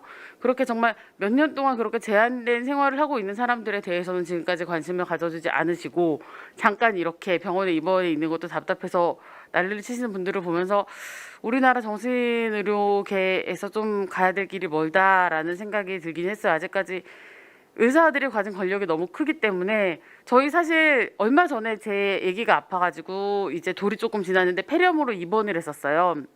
근데 입원을 해 있는데 애를 같이 병원에서 돌볼 사람은 없고 어쨌든 병원에 누가 계속 붙어 있어야 되는데 그 상황이 안 되니까 그럼 애를 일단 데리고 집에 들어가서 외래 진료를 보겠다라고 하니까 의사가 그럼 이러이러한 문제가 생겼을 때 병원에 책임을 묻지 않겠다면 데리고 나가도 된다라는 조건부 허락을 해주셨던 거죠. 네, 그런데 사실 우리 정신의료기관은 그런 게 아니잖아요. 조건부 허락이 아니라 의사가 정말 내가 보기에 네가 완치가 될 때까지 아니면은 나는 허락을 못 해준다라고 해서 거의 폐쇄병동 그렇게 개방병동 해서 갇혀 있는 생활을 계속 하시다 보니까 사실 절차보조 사업의 저는 가장 큰 의의는 그거인 것 같아요. 그래도 그렇게 갇혀있던 병원 안에 누군가가 들어가서 그 갇혀있는 분들을 만나고 잠깐이라도 이야기하고 숨쉬고 올 수 있다라는 게 절차보조 사업의 의의인 것 같고요. 이 절차보조 사업을 저희가 해온 이 내용에 대해서 이제 제가 말씀을 드릴 텐데 교수님께서 너무 절차보조 사업에 대해 설명을 잘해주셔서 제가 좀 많이 긴장을 했습니다. 저희 절차보조 사업단은 단장, 팀장, 팀원으로 구성되어 있습니다. 단장은 이정화 대표님께서 맡고 계시고요. 저희 팀장님은 제가 7월까지 팀장으로 근무를 했고 현재는 이제 정신보건 전문위원으로 경력 많으신 팀장님이 오셔서 다시 업무를 맡아주고 계십니다. 팀원으로는 동료 지원가분 현재 4분 근무하고 있습니다. 남자분 2분, 여자분 2분이 근무하고 있고요. 대부분 남자분이 신청을 하시면 남자분이 상담을 나가시고 여자분이 신청을 하시면 여자분이 나가시는 경우로 이루어지고 있는데 또 가끔 여러분들도 느끼시겠지만 내가 여자인데 남자분이 상담을 하러 나를 만나러 오면 괜히 좀 마음이 설레고 뭔가 기분이 더 좋아지고 뭔가 안 하던 말도 하게 되고 그런 부분이 있잖아요. 그래서 가끔 그런 효과를 위해서 이렇게 좀 크로스로 나가시는 때도 있기는 해요. 근데 그거는 좀 저희가 상담이 진행되고 라포가 많이 형성되신 분들 하에 그래서 이분들한테는 뭐 나갔을 때 동료 지원가분들이 성추행 문제를 겪는다든지 성희롱 문제를 겪는다든지 그런 위험이 없겠다라는 그런 내부의 합의 하에 어쨌든 그렇게 진행이 되고 있습니다. 저희 이용하시는 분들의 인권도 중요하지만 동료 지원가분들의 인권도 굉장히 중요한 거잖아요. 그 부분도 같이 좀 고려를 많이 하고 있고요. 서비스 제공은 현재는 시범 사업으로 해서 경기, 서울, 부산 3군데에서 진행이 되고 있습니다. 부산 같은 경우에는 부산 정신건강복지센터가 맡아서 하고 있어서 좀 다른 형태를 띠고 있고요. 서울은 당사자 단체인 저희 기관에서 맡고 있고 경기도 같은 경우에는 지금 우리다운 프렌즈로 저희 다음 세션에 이제 절차보조 사업에 대해서 다시 한번 또 이야기를 해주실 예정입니다.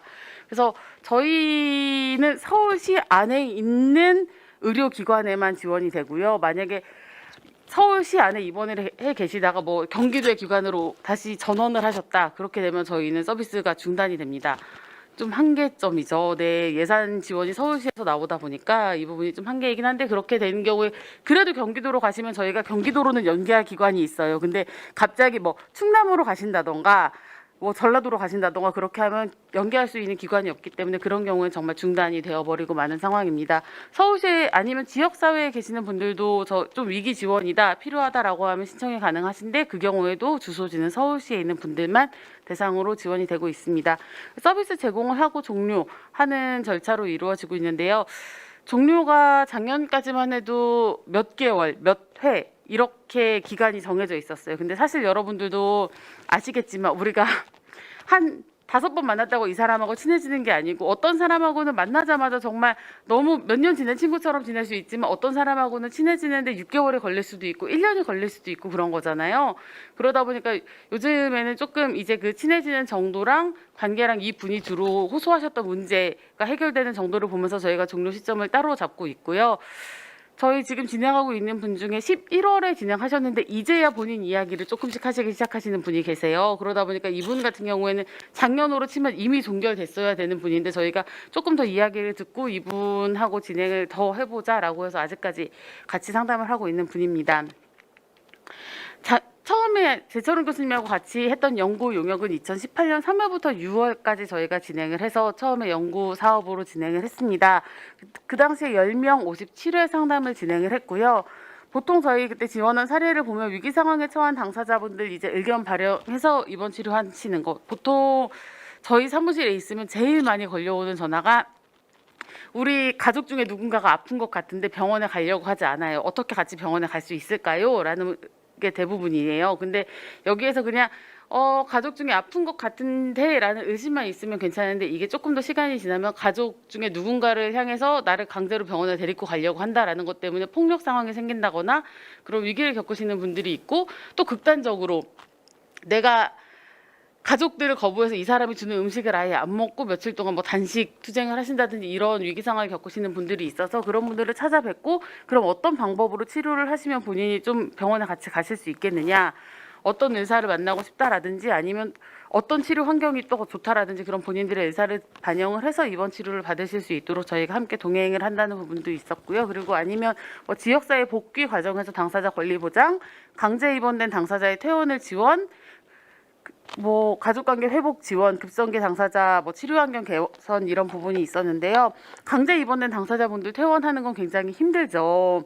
이 경우에는 아시겠지만 강제 입원에 동의한 분들에게도 어쨌든 같이 서비스가 개입이 되면서 진행이 돼야 되는 부분이라 저희는 위기 지원을 하는 경우나 뭐 이런 경우에는 당사자 상담만 하는 게 아니라 가족 상담까지 같이 들어가서 가족분들하고의 갈등 고리가 해결이 돼야 이분이 또 퇴원하신 다음에 나와서 가족들하고 뭐 같이 지내든 지역사회에서 생활을 하든 좀 문제가 생길 수 있는 것, 다시 입원될 수 있는 문제를 해결하고 들어가는 부분이기 때문에 그 부분도 같이 지원을 하고 있습니다.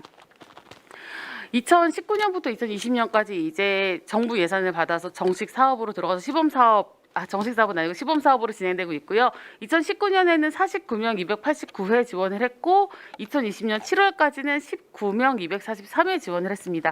왜 19명일까요? 숫자가 확 줄었죠. 네. 이게 저희가 이따가도 말씀드리겠지만 병원이라는 곳으로 지원을 하다 보니까 청도 대단병원이 터진 이후에 면회 금지, 외출 금지 그렇게 되면서 저희가 지금 지원을 할 수 없는 상황이라 병원에 조금 제한이 많이 있었던 부분입니다. 작년에 이용하신 분들을 대상으로 이용자 만족도 조사를 해봤어요. 저희가 계속해서 만나뵐 수는 없으니까 종결하는 시점마다 이용자 만족도를 한 번씩 받고 있는데요.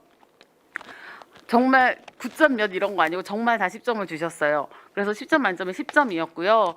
대부분 써주신 의견으로는 보호자하고의 의사소통이 개선됐고 내가 지역사회에서 어떻게 활동을 해야 될지 알겠다. 지역사회 활동 범위가 넓어졌다.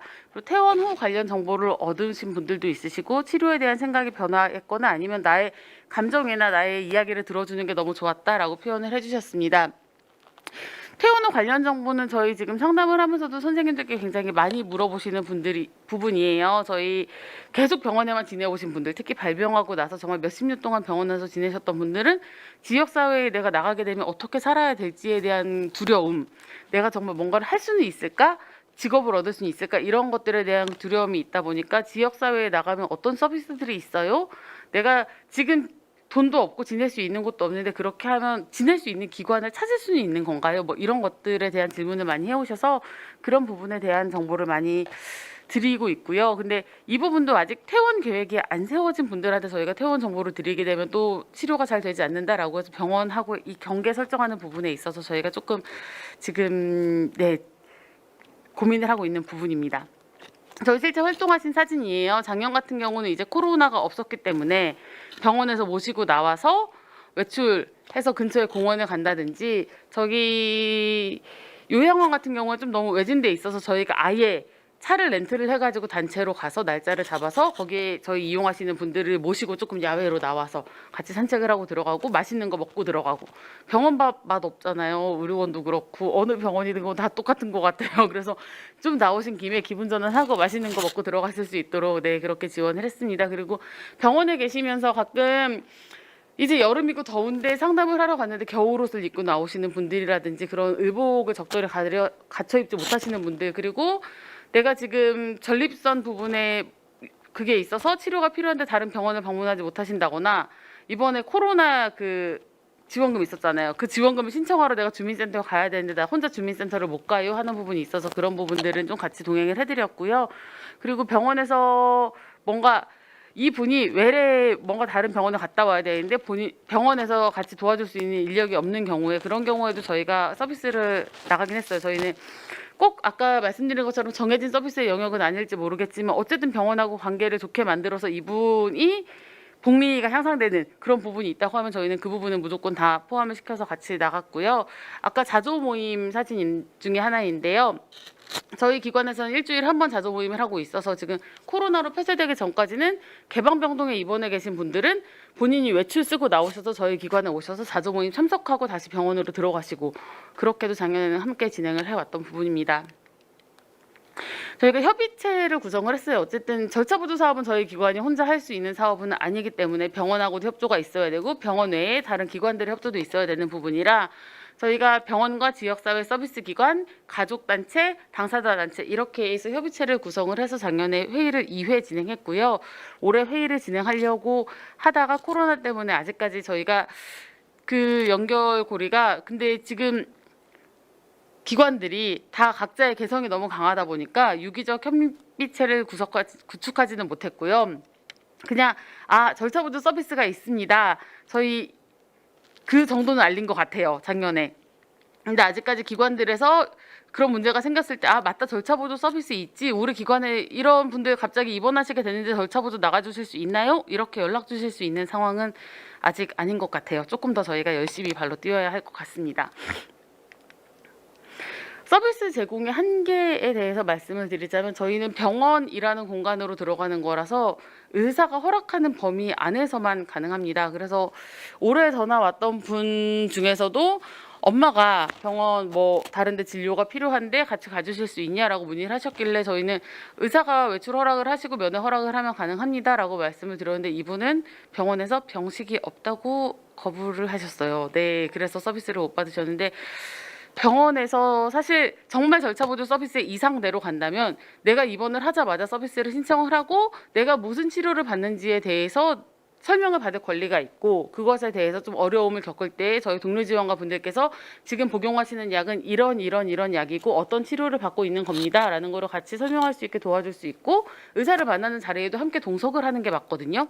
근데 현재 절차보조 서비스에 대한 의사들의 이해는 거기까지는 진행되지 못했어요. 그냥 가끔씩 우리 입원해 있는 분들 와서 동료 상담 해주시는 분들 정도로만 생각을 하고 계시는 것 같고 그 외에는 아직까지는 저희가 서비스 에 대해서는 조금 많이 제공하는 데 한계가 있는 부분이고요. 그래서 지속적인 홍보랑 소통도 필요하지만 이 부분이 이제 동료 상담가가 의사를 만나는데 같이 들어갈 수 있도록 하는 그리고 이 전체적인 입원 절차에 있어서 동료 지원가가 함께 할 수 있도록 하는 법적인 제도화가 필요한 부분입니다.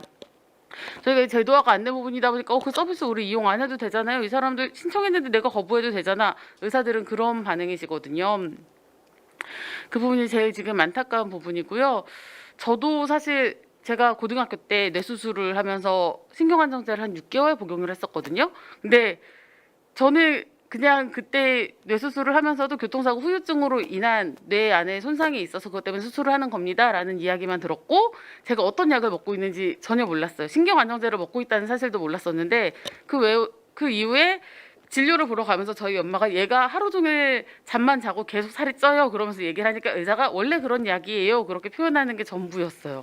근데 제가 고등학교 때면 1990년대인데 그때도 그랬는데 사실 지금도 병원에 가서 정신의료 입원을 해 있으면 사실 저희가 외래약을 받으면 외래약은 요즘에 약 봉투에 무슨 색깔 약은 무슨 약입니다 이게 약 봉투에 표시가 돼서 나오는데 병원 안에 입원해 있을 때에는 그 정보를 얻기가 굉장히 힘들어요. 그냥 병원 안에서 조제 약으로 담겨서 나오는데 이게 무슨 약이 있는지도 모르고 어떤 효과를 내가 어떤 질환이 있어서 어떤 효과를 얻기 위해 이 약을 처방해 주는지도 모르고 그런 상황에서 저희 동료 상담가들이 이상적으로 들어간다면 병원에 그 권리를 요구하는 걸 같이 도와드리고 내가 어떤 치료를 받고 있습니다라는 서류를 떼서 볼 수 있고 그런 것들을 함께 할 수 있는데 현재는 아직까지 1990년대 아니면 어쩌면 그 이전의 의료 상태에 머물러 있는 게 정신의료 시설인 것 같아요. 더. 네, 그래서 지속적인 이 제도화에 대해서는 더 노력이 필요한 부분이고요. 전염병 때문에 면회 금지와 병동 폐쇄가 있었어요.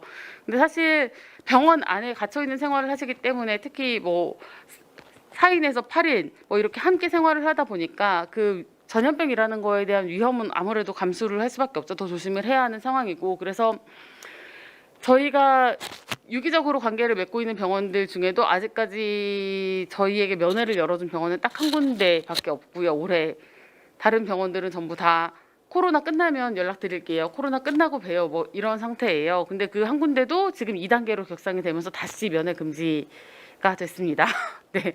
그럼 병원에 계신 분들은 정말 그나마 만나서 숨통 튀고 내 이야기하고 저희 선생님들이 면회실까지밖에 못 가기 때문에 뭐 밖에 모시고 나와서 맛있는 건 못 먹지만 뭐 드시고 싶으세요? 그래서 떡볶이 사갖고 가고 피자 사갖고 가고 치킨 사갖고 가고 그러면서 같이 막 이야기를 했었거든요. 근데 그 잠깐의 숨통 트일 시간이 지금 사라졌다는 거죠. 그러면 사실 병원에서는 저는 제대로 한다면 저희 선생님들은 서비스를 계속 제공하고 그분들은 이용하실 수 있게 하고 대신 방역 수칙을 철저히 지킬 수 있도록 하는 방안을 모색을 해야 되는데 그게 아니라 그냥 면회 금지에 오지 마세요 이게 되고 있으니까 이 부분이 지금 너무 저희도 답답하고 네 한계가 느껴지는 부분이고 저희 그래서 정말 저희 선생님들 편지 쓰셔가지고 이용하시는 분들한테 병원 앞에서 사회복지사 선생님 불러가지고 저 이것 좀 전달해 주시면 안 될까요? 그래서 편지랑 과자 같은 거 해서 이렇게 조금씩 박스해서 보내고요.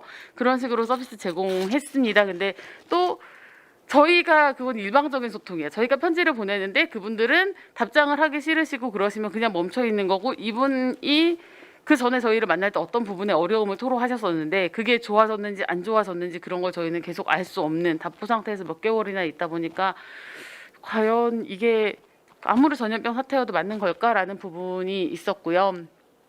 그럼에도 불구하고 절차보도 사업이 시행됐다라는 거에 대한 의의는 저는 제가 그냥 명명하기로는 담장 넘기라고 생각을 합니다. 어쨌든 견고하게 닫혀 있었던 병원 문을 열었고 폐쇄병동에 계신 분들도 의료진이 허락하는 하에 저희가 서비스를 제공했거든요. 그러니까 폐쇄병동에 계신 분들도 조금 그 폐쇄의 환경에서 벗어날 수 있는 숨통 튈 수 있는 꼬리가 생겼다라는 거고요. 그리고 그냥 뭐 다른 사람 전문가들이 가서 무슨 요즘 어떻게 지내세요? 뭐 그렇게 묻는 게 아니라 같은 경험을 하신 선생님들이 나가신다라는 거 그 부분이 가장 의의였던 것 같아요. 저는 그래서 저도 팀장으로 있고 지금 저희 새로 팀장님이 오셨지만 저희는 영역에서 개입을 최소화하고 어쨌든 동료 상담가 선생님들이 하실 수 있는 영역을 최대로 늘리고 있거든요. 그래서 동료 상담가 선생님들이 생각하시고 어쨌든 회의할 때도 동료 상담가 선생님들이 주가 돼서 이 분이 만약에 계속 안에서만 대화를 하다 보니까 오랜 시간 대화를 하기를 싫어하고 조금 있다가 나가시려고 하고 아니면 선생님 하실 말씀 없으면 가셔도 돼요. 그렇게 하면서 좀 끝냈으면 좋겠다라는 신호를 보내고 그러시면 그런 경우에도 동료 상담가 선생님들 판단하에 선생님 그러면 상담을 어떻게 진행하는 게 좋을까요? 라는 건 선생님들이 스스로 결정하시고 나가실 수 있도록 저희는 그렇게 동료 상담가 선생님들의 역할을 최대화로 해드렸고요. 일단은 절차보도 사업을 이용하신 분들의 예를 들었을 때 주체성 회복이 있었는데요. 어쨌든 알아들을 수 없는 언어로 병명이 언급되고 무기력하게 하루하루를 그냥 보내는 게 아니라 저희 선생님들이 가시는 날을 기다리고 내가 오늘은 뭐 하고 싶어요 라고 표현을 하고 저희 면회 제한되기 전에는 선생님들 뭐 당구도 치러 나가시고 가셔서 뭐 절차보도 사업도 선생님들이랑 당구비는 저희 비용에서 내고 뭐 간식 같은 거 사 먹게 되면 내기 해가지고 그것도 일종의 재미인 거잖아요. 무조건 내가 서비스 수혜자가 되는 게 아니라 내가 내기를 해서 내가 이겼으니까 나는 얻어먹는 게 되고 내가 졌으니까 이 사람을 사줄 수도 있고 그런 것도 하나의 또 권리 행사라고 보거든요. 그래서 그런 부분도 있었고요. 서비스 신청의 주체로 그리고 알 권리와 적절한 치료를 받을 권리를 행사하는 주체로 나를 회복하는 과정이 있었다라고 봅니다. 저희 퇴원하신 분들 지원해드린 경우에는 이제 병원에 입원해서 퇴원하셔서 이제 좀 안정되실 때까지 저희가 좀 길게 지원을 해드렸어요. 6개월 정도 지원을 해드린 것 같은데 그 분의 퇴원하실 때 병원에서 가장 요청하셨던 사항은 그거였어요. 이분이 음주 문제, 원래 조현병 증상도 있는데 음주를 너무 심하게 하셔서 음주 문제로 조현 증상에 가려지시는 분이다. 좀 병원 주기적으로 그래도 만나면서 이분이 술을 마시는지 그것만 좀 체크를 해달라라는 게 병원의 요청 사항이었는데, 저희 선생님들 만나면서 같이 다이어트를 하시면서 만나면 같이 천변 걷고 운동하시고, 뭐 오늘은 살찌니까 이건 먹으면 안 되고 그러면서 스스로 조절을 하기 시작하시더니 음주 문제도 거의 뭐 일주일 매일 2병씩 드시던 분이 매일 한 병으로 줄더니 갑자기 일주일에 한 번, 뭐 저희 만날 때까지 나 지금 일주일 동안 술 한 번도 안 마셨어요라고 이야기할 정도까지 그렇게 변화해 가시는 모습을 볼 수 있었거든요. 그렇게 같이 하는 사람이 있으니까, 내가 이야기하고 그런 걸 나눌 사람이 있으니까 그런 부분에 있어서 주체성을 회복하신 부분이라고 봅니다. 그리고 아까 말씀드렸던 것처럼 이제 위기를 겪으시는 분들, 치료에 있어서 시기를 정신과 의사들이 항상 이야기하는 건 그거잖아요. 치료엔 적절한 시기가 있고 치료의 시기를 놓치면 이거는 회복할 수 없는 상태로 돌아설지도 모릅니다. 라는 게 늘 기사 같은 데에 뜨는 경고 문구인 것 같아요. 점점 조현병, 우울과 조현이 늘어나면서 그러면서 최근에 찾았던 기사에도 그랬었는데, 어쨌든 그렇게 좀 위기라고 연락이 온 경우에는 저희 절차보조사업단 선생님들이 나가서 좀 같이 치료를 받으실 수 있도록, 병원 가는 게 두렵다 하면 같이 손잡고 병원 주변을 걸어본다든지, 아니면 그런 방식으로라도 어쨌든 병원하고 조금 접근할 수 있도록 위기 지원을 해드렸고요. 그리고 저희 서비스 이용하셨던 분들 중에서 동료 지원가로 변신하신 분이 계십니다. 병원에서부터 서비스를 이용하기 시작하셔서 퇴원하시기 전에 마침 저희 자리가 나서 병원의 양해를 구해서 외출을 쓰고 주 2회 출근하시는 걸로 시작을 했어요.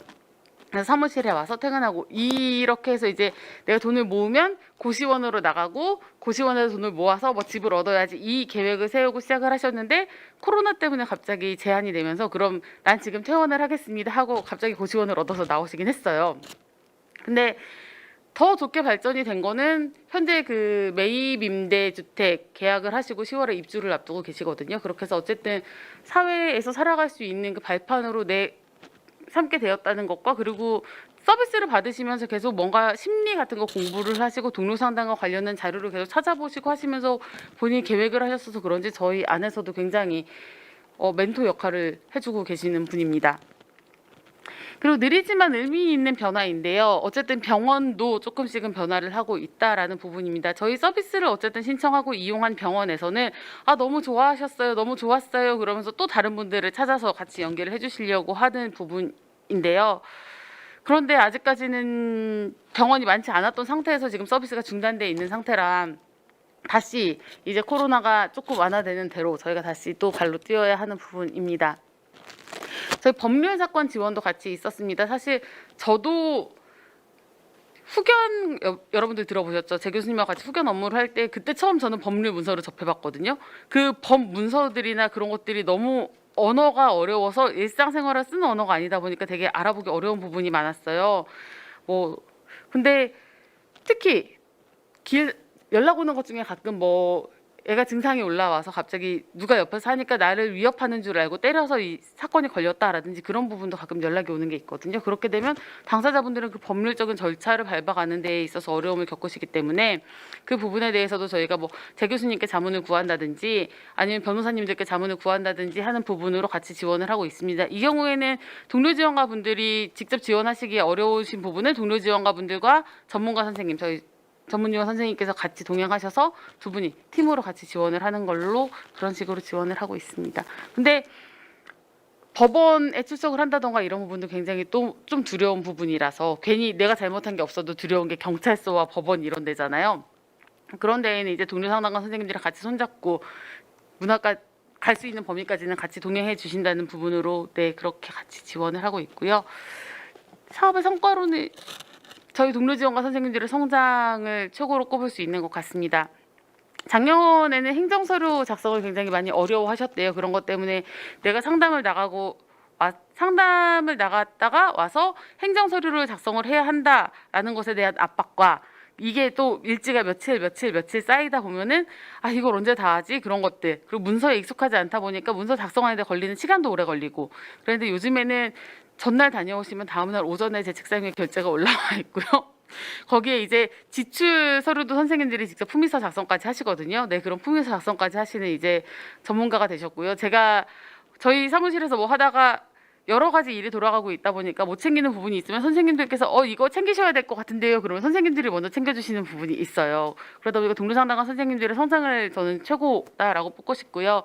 이렇게 일을 하면서 경험을 해나가는 게 선생님들의 회복 자체에도 굉장히 좋았다라고 저는 생각을 하거든요. 그러다 보니까 동료 상담가들이 더 늘어나고 이게 자리매김을 하다 보면 더 많은 사람들의 회복과 그 분들이 또 회복을 도와줄 분들의 회복과 그런 것들이 연쇄적으로 일어날 텐데 지금 정신보건파는 너무 전문가인 것 같아서 사실 저희가 올해 이제 절차보조 사업 말고 동료 상담과 양성 사업이 또 하나가 있었는데 거기에 오신 분들도 기관을 많이 이용해 보신 분들은 사회복지사의 그런 부분을 너무 많이 보다 보니까 그럼 내가 전문가가 되어야 돼라는 생각을 하시는 분들도 있었거든요. 근데 그게 아니라 우리는 그냥 정말 그냥 간단한 친구로 다가갈 수 있는 부분이니까 그런 부분에 대해서 조금 더 이야기들이 필요할 것 같고요. 선생님들이 직접 뭐 저희 이제 상담이 쉬었잖아요. 올해 코로나 때문에 그런 시간 동안에 선생님들이 각자 한 개씩 강의를 맡아서 서로 동료 지원가들에게 저희 절차보조 사업단 선생님들끼리 이제 내부 교육 워크숍 하면서 강의를 해보신다든지 아니면 공부한 자료들을 같이 이 자료 좋았어요 하면서 같이 나누신다든지 이런 내부에서 서로 공부하시는 모습도 보였고요. 그리고 기존에는 어딘가에서는 선생님들도 서비스를 받기만 했던 분들이실 거예요. 근데 어쨌든 저희 파도손에 오셔서 서비스 공급자의 위치로 자기 재정립이 이루어지면서 자아 존중감이 향상된 부분이 있었습니다.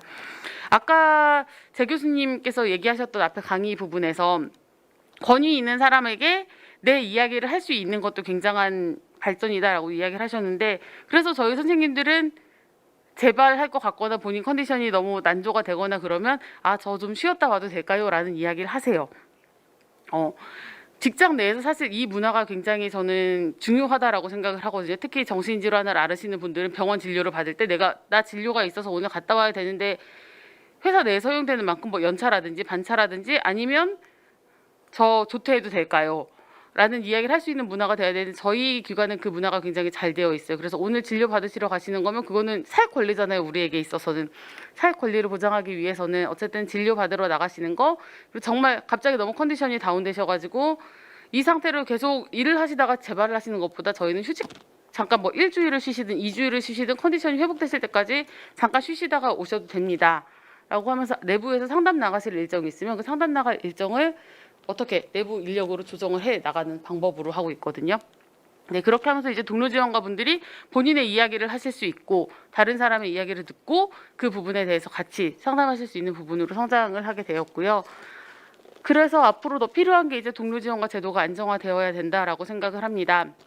올해 국립정신건강센터에서 표준 동료 지원가 양성안을 만들었어요. 그래서 이 안에 맞춰서 교육을 해 주십시오라고 몇 개의 기관을 뿌렸고 12월에 시험을 봐서 국립정신건강센터장 이름의 동료 지원가 수료증을 발급을 하겠다라고 이야기를 하고 있습니다. 어쨌든 국립에서 표준안을 만들어서 그렇게 국립의 이름으로 내보내는 건 한 단계 발전인 것 같은데요. 거기에 이제 조금 더 세부적인 내용은 보완이 되어야 할 것 같아요. 근데 교육만 하는 게 아니라 정말 교육을 받은 사람들이 일할 수 있는 일자리가 만들어져야 되고 그것을 위해서 지금 경기 같은 경우엔 조례로 제정을 해서 정신병원에 동료 상담가들이 들어갈 수 있도록 하겠다라고 했는데 그게 경기만이 아니라 이제 전국의 모든 병원, 모든 재활시설, 전문가들이 있다라고 하는 곳에는 모두 다 전문가들뿐만 아니라 당사자가 있는 곳에는 어느 곳이든 동료 지원가가 들어가서 일할 수 있도록 하는 제도 개선이 이루어져야 한다라고 생각을 합니다. 네, 제 발표는 여기까지인데요. 혹시 저희 절차보조 사업 관련해서 궁금하신 게 있으시다면 질문을 받도록 하겠습니다.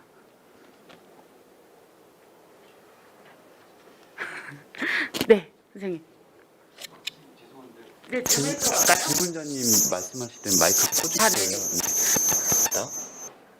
네, 안녕하세요. 저는 요한빌리지인 경미라고 합니다. 일단 절차보조 사업을 시작할 때부터 어려움이 많이 있었는데 그래도 꾸준하게 이렇게 진행을 하시니까 저희들이 전라도에서도 앞으로 희망을 가져볼까 생각을 하고 있고요. 한 가지 궁금한 거는 그럼 절차보조 사업 서비스 대상자를 어떻게 신청을 받고 있는지 그게 좀 궁금합니다.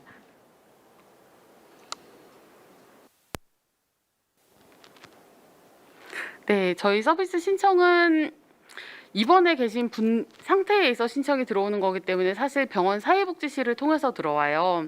그래서 그분이 내가 이런 서비스가 있다라는 걸 들었는데 보호자분들께서 그렇게 얘기하시는 경우도 있고 이거 신청하고 싶다라고 하면 사회복지실에서 저희 쪽에 지금 서비스가 제공 가능한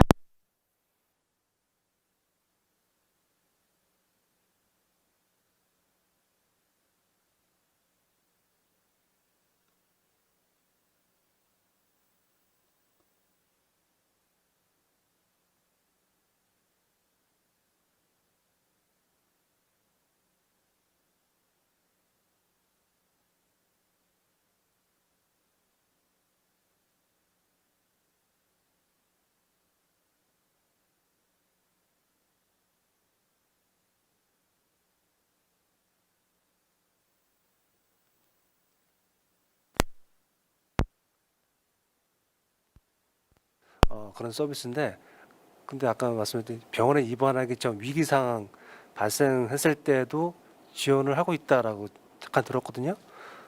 그러면 그 위기 상황 발생했을 때 가족이나 아니면 당사자가 뭐 위기 상황 때 지원해달라고 말할 상황은 아니고 가족의 지원 요청이 을 해야 되는 상황인데 그때 지원을 해준다는 말씀 아니었나 싶어서. 네, 거의 가족 요청으로 들어가는 부분이 맞고요. 이상적인 모습, 사실 절차 보조 서비스의 지금 영역은 병원 안이 맞는데 지역사회에서 이런 상황이 있을 때 서비스를 제공해 줄 수 있는 기관은 없어요. 현재까지 뭐 여기저기 찾아다니시긴 하신대요, 가족분들도. 근데 정신건강센터에서는 당사자가 직접 와야 된다. 전화만으로 우리가 가정 방문을 할 수 없다라는 답변을 들으셨다고 하고, 그리고 본인이 거부를 해서 뭐 진단이나 그런 게 제대로 안 내려진 경우에는 사회복지 시설이나 그런 데에서도 서비스를 제공하는 데는 제한이 있고, 그러다 보니까 저희 쪽까지 찾아오시게 되는 경우인데요. 사실 당사자가 동의해야지 서비스를 제공하는 게 이상적인 원칙으로는 맞습니다. 그런데 위기인 경우에는 저희가 그냥 무작정 찾아가서 만나줄 때까지 뭐 저희 만나주세요, 저희랑 같이 얘기 나누면 안 돼요, 저희 뭐 그러면서 접근을 하게 되는 경우가 있어요. 많지는 않고요. 많지는 않은데 그렇게 할 수밖에 없는 경우는 사실 급성기를 겪는 당사자분들이 내가 지금 정신질환이 있으니 나는 병원을 가야겠다라는 의식을 하지 못하시는 경우가 더 많잖아요. 그러다 보니까 이분이 강제적으로 병원에 끌려가는 것보다는 우리가 그 전에 만나서 이분이 자발적으로 치료를 받을 수 있게 할 수 있는 방법이 있으면 그게 더 이상적인 부분이라서 저희는 가족들이 신청을 해도 그 경우에는 일단은 저희가 만나보고 안에서 또 다시 회의를 진행을 하면서 이분은 그럼 계속 우리가 위기 지원을 해보자, 아니면 이분은 가족이 너무 오버를 해서 지금 연락을 하신 것 같으니 이분은 우리가 그렇게까지 개입을 할 필요는 없는 것 같다. 그거는 일단 만나보고 나서 결정을 하는 부분입니다. 네.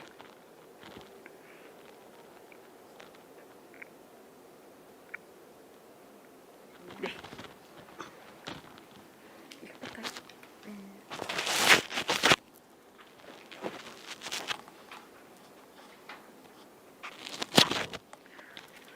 네, 노수희 국장님 발표 잘 들었습니다. 좀 절차보조 사업에 대해서 좀 비교적 자세하게 사업에 대해서 어떻게 진행이 되는지 설명을 해주셨거든요. 그래서 사실은 우리 사회에 사각지대가 되게 많아요. 그 일각에서는 이 절차보조 사업이 센터의 일이 아니냐라고 그런 조현목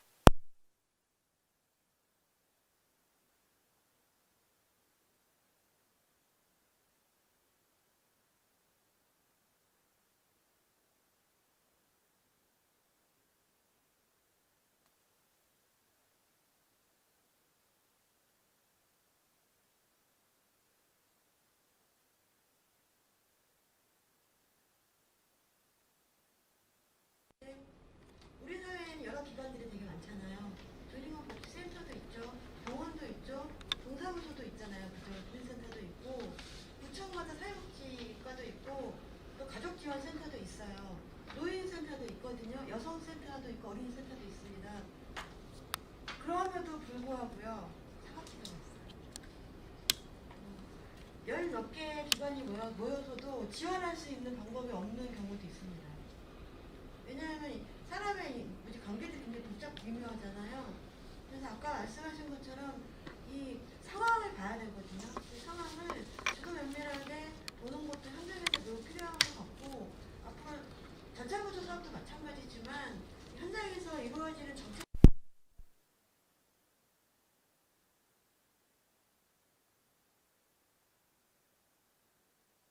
교과서에서 나오는 게 아니기 때문에 글로 가서 모르거든요. 이 상황에서 현장에, 그래서 한국의 특징이 있고 미국의 특징이 있고 도시의 특징이 있고 또 농촌 지역의 특징이 있는데 제일 네. 그럼 그 전에 앞에 한 게 안 들리나요? 앞에 한 건 제가 다른 마이크로 예, 예. 그래서 누누이 강조하지만 현장에서 일어나는 일들이 굉장히 중요합니다. 아마 대표적으로 절차 보조 사업이 아마 현장에서부터 정부한테 제안이 된 그런 사업이거든요. 당사자 쪽에서 그런 일들이 사실 이것뿐만이 아니라 각 지역에 많이 필요한 것 같아요. 아까 발표해 주신 내용 너무 감사드렸고요. 지금 동영상 발표가 맨 마지막이었는데 동영상 발표를 먼저 하는 게 낫지 않을까요? 그러면 동영상을 먼저 좀 예. 예, 동영상 무죄 절차 보조 사업에 대해서 여기서 지금 틀면 될까요? 예. 그래서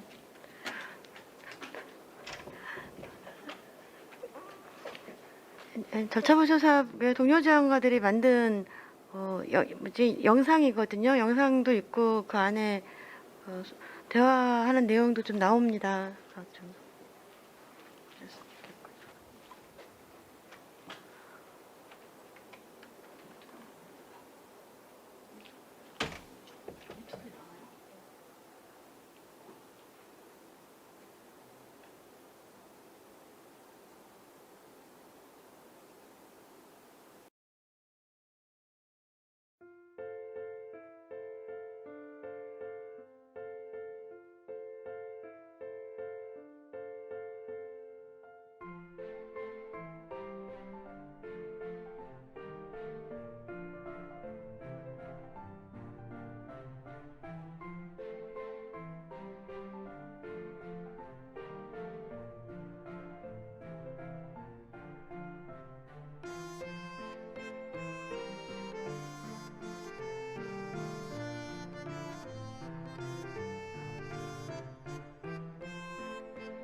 안녕하세요. 저희는 파도손 절차보조사업단 동료지원가 전현진, 김명령입니다.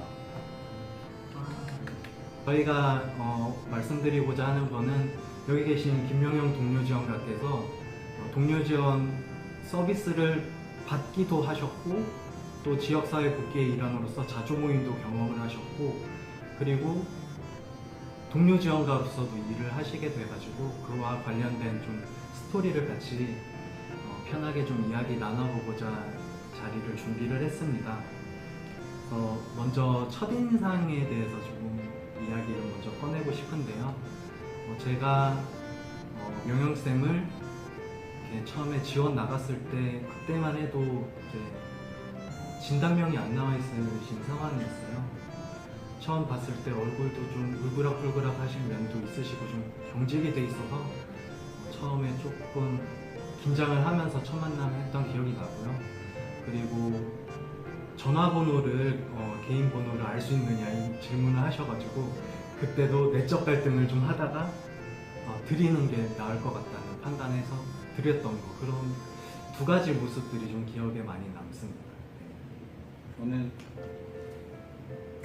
조차보조사업을 통해서 만나게 됐잖아요. 네. 그때 첫날 세 분이 오셨어요. 네. 이정화 대표님하고 사무총장님하고 전현희 선생님하고 오셨었는데 그 전에 우리 사회복지사 선생님을 통해서 조차보조사업이라는 걸 얘기 좀 들었었고 그 이전에 동료지원가라는 거에 대해서 얘기들을 많이 들었던 상태에서 기대를 많이 하고 자리에 갔었고 나중에 첫인상이 조금 약간 제가 좀 경직했었던 이유 중에 하나는 팀장님이 되게 안색이 어두우셔가지고 걱정을 좀 제가 한번 했었는데 나중에 몸이 안 좋으셔가지고 했던 것 같은데 이게 설명을 듣고 이해를 했고 그리고 자연스럽게 저에 대한 이야기를 할 수 있었던 것 같아요. 근데 사실 저에 대한 이야기를 하는 것이 쉽지 않아가지고 선생님 인사하고 이야기할 때도 많이 힘들었었고 강화가 사회복지 선생님들에게도 이야기하면 힘들었었는데 그날은 좀 자연스럽게 잘 했던 것 같아요. 이제 저희들 같은 당사자들 같은 경우에 자신의 이야기를 누군가 하는 걸 좀 많이 힘들어하는데 명영쌤 경우에는 거기에서 좀 한층 더 가중돼서 좀 특별한 좀 경험이 있으시기 때문에 더 어려우셨을 것 같다는 생각이 들어요.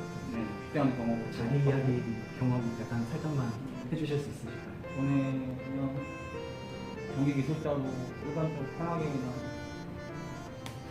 보통의 사람처럼 살다가 32살 정도가 됐을 때 휴식 후에 택시를 타고 잠이 들었고 일어나 보니 가상관이 됐던 거고 인신매매를 당한 거고 한 10여 년간 같이 있었고 폭행과 강제 노역이라든지 여러 가지 좀 힘든 것들을 경험하고 나서 병이 생긴 건 알게 된 거죠. 경험을 한 다음에. 그래서 그때 저는 이제 사람들에 대한 특히 불안이 되게 심했었고 그다음에 지금은 그게 환청이라는 걸 알고 망상이라는 걸 아는데 그런 것도 많이 있었고 그런 걸로 늘 뭔가 두려움에 쫓겨서 살았던 것 같아요. 이제 그런 부분들이 절차보조 서비스를 이렇게 받으시면서 또 회복이 많이 일어나셨을 것 같고 제 입장에서도 많이 힘들어하시는 분이 눈빛도 더 맑아지고 또 무언가를 공부하는 새로운 항상 도전하시는 모습 좀 많이 봤었던 것 같아서 저는 그런 회복의 모습들을 생각해보자면 그런 부분들이 많이 기억에 남고요. 그리고 이제 사회복지 공부를 하신다고 하셔서 저도 그때 당시 공부를 하고 있었는데 좀 비용이나 시간 같은 거가 좀 오래 걸릴 수 있어서 좀 다른 동료 지원가로서의 길이라든지 이런 거 추천드렸던 기억이 좀 나고요. 명영쌤께서는 그때 이제 좀 어떠셨는지 회복에 대한 느낌이라든지. 저는 동료지원 받기 전에 동료지원 가라는 거에 대해서 사회복지사고 들었고 그거에 대해서 나름 공부를 좀 하고 있었고 이렇게 말하면 안 되겠지만 시험 삼아 저보고 사업 통해서 동료지원 받아봤거든요. 그때도 아마 제가 그런 얘기 들었던 것 같은데 다른 걸 다 떠나서 제가 전화번호 연락처를 모르는 것도 마찬가지고 내가 누군가에게 연락을 할 수 있는 사람이 있고 그 누군가가 나를 연애를 보고 나를 찾아준다는 것 자체가 그 자체로 많이 힐링이 된다고 얘기를 들었던 것 같은데 네. 그게 가장 거의 큰 변화를 가져왔었고 그게 점점 발전해서 다른 모임을 통해서 또 세상으로 또 한 발 더 나갈 수 있었던 그런 계기가 됐던 것 같아요. 이제 자조 모임 나오셔가지고 좀 많이 터닝 포인트랄까 그런 부분들이 많이 있으셨다고 네, 제가 저는 이야기 들었는데 올해 1월 자조 모임을 참석을 하게 됐는데 그때 많은 분들이 자리에 계셨었는데 물론 다 당사자분들이셨고 그런 소개를 받은 이후에 제가 저의 이야기를 하게 됐는데 10분 정도 이야기를 하면서 뭐라고 해야 되지? 되게 여러 가지 감정들이 있었어요. 네. 왜냐하면 저의 그런 경험들에 대해서 이야기할 때 대부분의 의사분들은 그걸 망상으로 처음에 받아들이셨고 그게 실제 제가 겪었던 일이라는 걸 잘 인정 안 해주셨다가 그런 경험들을 많이 하다 보니까 저에 대해서 이야기가 힘들었는데 그날도 너무 자연스럽게 나오더라고요. 그리고 다 그거에 공감을 해주시고 그런 걸 경험하고 나서 병원으로 돌아가서 되게 많이 울었던 것 같아요. 오랜만에 나의 감정을 쏟아낸 것 같아서 네. 그때가 가장 큰 포인트였던 것 같아요. 네. 그때 생각나실지 모르겠는데 자조 모임 할 때 활동할 때 자기 소원 1년의 소원 쓸 때 네. 제가 김영은 선생님과 파도소에서 같이 일하고 싶다 써낸 거 기억하세요? 네. 혹시? 저도 그때 그만큼 좀 많이 간절했었던 것 같고 많이 바랬었는데 실제 이루어져서 네. 너무 신기하기도 하고 네. 저희가 둘이 이제 서로 으쌰으쌰 열심히 이렇게 만나면서 매주 한 번 만나면서 이렇게 발전을 위해서 준비를 했었는데 저희가 생각한 것보다 꽤나 빨리 모든 게 다 예, 거의 다 잘 계획한 거 다 이루어지긴 했는데 네. 너무 빨리 이루어져서 네. 너무 신기해. 좀 얼떨떨할 정도로 그래서 지금은 저희가 서로 동료가 돼서 네. 동료 지원가서 일을 하고 있잖아요. 네. 좀 느낌이 남다르실 것 같아요. 동료 지원 했던 사람이 네. 지금의 동료가 돼서 네. 일을 하고 있으니 어떤 느낌이세요? 저는 이제 동료지원 나가서 워낙 사연이 또 있으시니까 감정이입도 많이 되고 막 부들부들 떨리기도 하고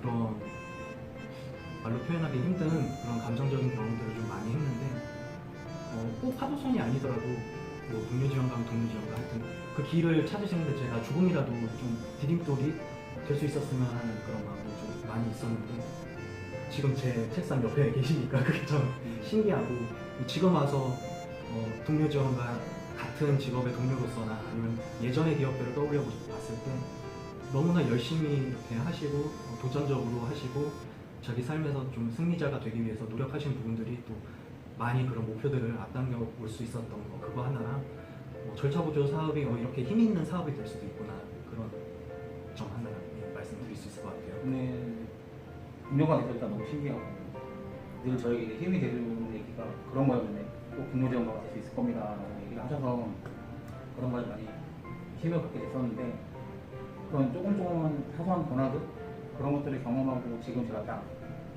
현진쌤 이렇게 다니고 있잖아요.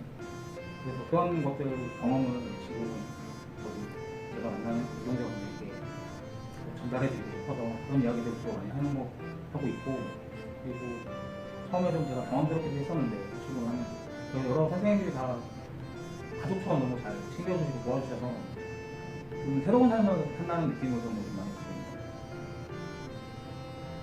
이제 저희가 찾게 된 새로운 삶을 또 이 사업이 더 발전이 돼서 여러 분들이 저희가 겪은 어떻게 보면 행운적인 요소일 수 있는데 그런 행운들이 더 많아지는데 저희가 좀 앞장서서 했으면 좋겠다는 책임감도 많이 느끼는 것 같아요. 영수님 그러시고 책임감이 점점 더 무거워지고 맨날 2시간씩 일찍 출근을 하시고 뭔가 그 준비를 해서 가고 싶고 네. 이왕이면 그 시간이 아깝지 않게 네.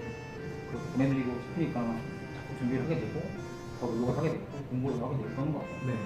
그래서 동료지원 자체가 저에게 삶의 원동력이 되기도 하고 저에게는 예전에는 기술이 가장 최고라고 생각을 했었는데 지금은 내가 당사자분들을 만나고 그 시간들이 너무 가장 소중한 것 같고 그 시간들이 가장 중요하다고 느껴져요. 네.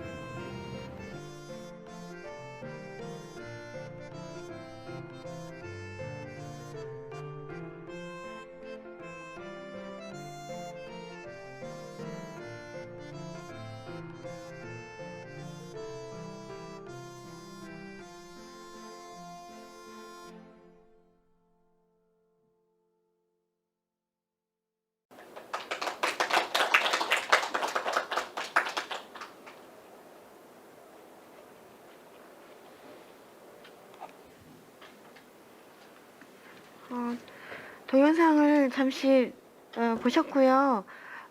지금부터 이제 절차보조 사업단의 동료 지원가들이 나와서 대담하는 시간을 갖도록 하겠습니다. 저는 절차보조 사업단 동료 지원가들을 소개합니다. 원래는 지금 현재 4분이 근무하시는데 한 분이 좀 아프셔요. 잠시 며칠간 쉬고 계셔서 저는 3분만 나오셨거든요.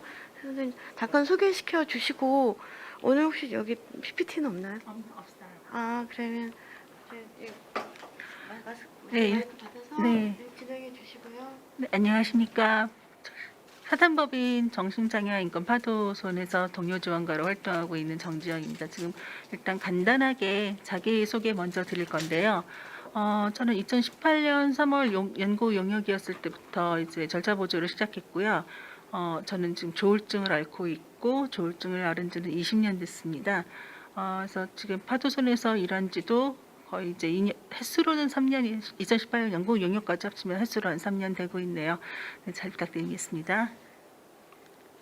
안녕하세요. 저는 파도손 절차보조 사업팀의 동료 지원가 최현미이고요. 저는 조현병이 있고요. 저는 26살 때 발병했고 지금은 38살입니다.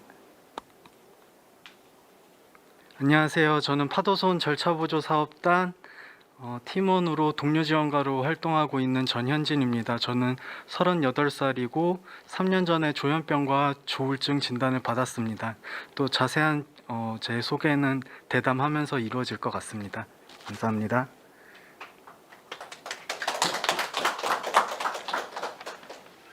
이제 저희들끼리 얘기를 좀 나누는 형식으로 진행될 건데요.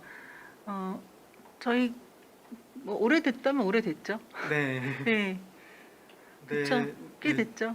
현진 쌤은 얼마나 두 되신 분은 거죠? 진짜 오래되신 오래됐고, 거고 예. 저랑 이렇게 만나는 거는 이제 한 1년 조금 넘게 넘어- 접어드는 것 같은데 그동안 되게 그러니까 많은 일이 있었던 것 같아요. 네. 그 동료 지원가가 되기 전에 나의 삶은 어땠을까요? 네. 어땠을까 좀 궁금하네요. 아무래도 저희들 이야기를 해야 되다 보니까 저희가 어떤 사람인지 알려드릴 그런 시간이 필요한 것 같아서 만드는 질문인 것 같고요. 저는 좀 특징적인 게 발병이 늦은 거랑 그리고 집에 남동생이 이제 자폐증이 있어가지고 스트레스가 많은 환경 속에 자랐던 거 그거를 좀 꼽을 수 있고요. 그래서 3살 아래 남동생이 자폐증이 있어서 동생의 과잉 행동 때문에 집이 시끄러울 때가 많았고요. 그에 따라서 부정적인 생각과 걱정을 많이 하는 바람에 공부를 열심히 했지만 성취가 크지는 않았습니다. 법학과를 졸업하고 군대를 장교로 가게 되었는데 책임감에 짓눌려서인지 1년 앞당겨 나와야 했고 그때 처음 정신과 진료를 받고 적응장애란 진단을 받았습니다. 이후 공무원 시험을 준비하다가 보험회사에 들어가게 되고 저조한 실적으로 6개월 정도 일했을 때 그때 조현병과 조울증이 발병을 했고요. 그래서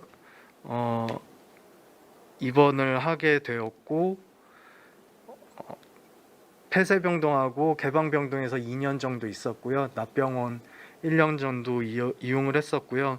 그 병원에 있을 때 이제 파도손에서 저희 병원과 인사를 나누러 오는 자리에 동석을 하게 돼서 파도손을 알게 됐고 처음에는 주 이틀 일하는 걸로 시작을 했다가 이제 주 5일로 이제 작년 12월부터 이제 새로 계약을 맺어서 일을 하게 되었습니다.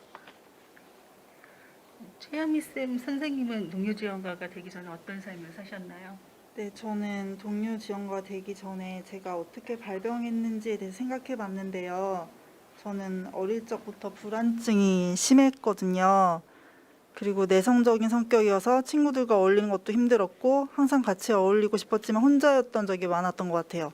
부정적인 생각이 많았고 아빠와의 관계가 좋지 않았고 제가 이걸 적으면서 이제 부모님도 이 영상을 보는데 고민을 많이 했어요. 제가 부모님을 좀 디스하는 것 같아서 근데 일단 적었으니까 얘기를 할게요. 아빠가 이상하다고 생각했고 그런 아빠 딸이 다른 아이들과 친해지면 내가 그들에게 부정적인 영향을 끼칠 거란 생각을 많이 했어요. 집안에 이제 엄마가 친척한테 금전적 사기를 당한 사건이 있었는데요. 그때부터 되게 힘들었던 부모님이 저에게 잔소리를 더 심하게 하셨던 것 같은 저의 생각이 있고요. 부모님께서 이제 잘하라고 알려주시는 잔소리가 저한테는 가장 힘든 일이었어요. 잔소리를 듣지 않고 스스로 잘 해내지 못하는 제가 가장 큰 문제가 있겠지만 의도는 좋았어도 방법을 모르셨던 부모님께도 잘못이 있다고 생각이 들고요. 근데 이제 제 나이는 이제 38살이니까 지금 생각해 보면 그 상황들이 이해가 가요. 저희 부모님은 어려운 환경에서 자라셨고 교육의 기회가 없었고 자녀들에게도 도움을 주기 위해서 또 스스로 살아내고 일어나기 위해 엄청 노력하셨고 힘드셨을 거라는 생각이 들고요. 저희 부모님하고 제가 좀 더 편안한 환경 속에서 있었으면 저희가 어려움을 덜 겪었을 것 같아요. 적응력이 부족했던 저는 불안증이 점점 심해졌고요. 그것이 삶에 많은 어려움을 주자 우울감도 심하게 느꼈고 고등학교 때는 죽고 싶다는 생각도 많이 했어요. 대학교에 와서는 이제 그게 망상인 줄도 그때는 몰랐는데 망상이 떠올랐고 병원에 갔을 때 대인 공포증이라는 병명을 얻었어요. 그 후에 공무원 시험 준비를 하느라 이제 스트레스가 가중됐고 정서적 어려움을 도움받을 곳이 없었고 결국 26살에 입원을 하게 됐고 조현병이라는 병명을 얻게 됐습니다. 네, 아유, 참 고생하셨어요. 말하는 것도 힘들었을 것 같아요. 네, 저는 동료 지원가가 되기 전에 삶이라고 한다면은 글쎄요, 저는 어렸을 때부터 좀 돌이켜보면 ADHD가 아니었을까 뭐 그런 생각을 하면서 자랐고 그리고 가정 불화가 매우 심했습니다. 아버지랑 같이 살지 않았고 그리고 편무스라에서 이제 어머님이 돈을 벌러 나가기 바쁘셨기 때문에 저희 형제는 그냥 방치되었던 것 같아요. 방치되었었어요. 그리고 나이 들어서는 제가 할 줄 아는 게 아무것도 없다라는 그런 뭐랄까 자괴감 속에 많이 살았습니다. 어떤 직장도 오래 다니지 못했고 그리고 직장에서 몇 번 잘렸는데 그때마다 트라우마가 굉장히 심했어요.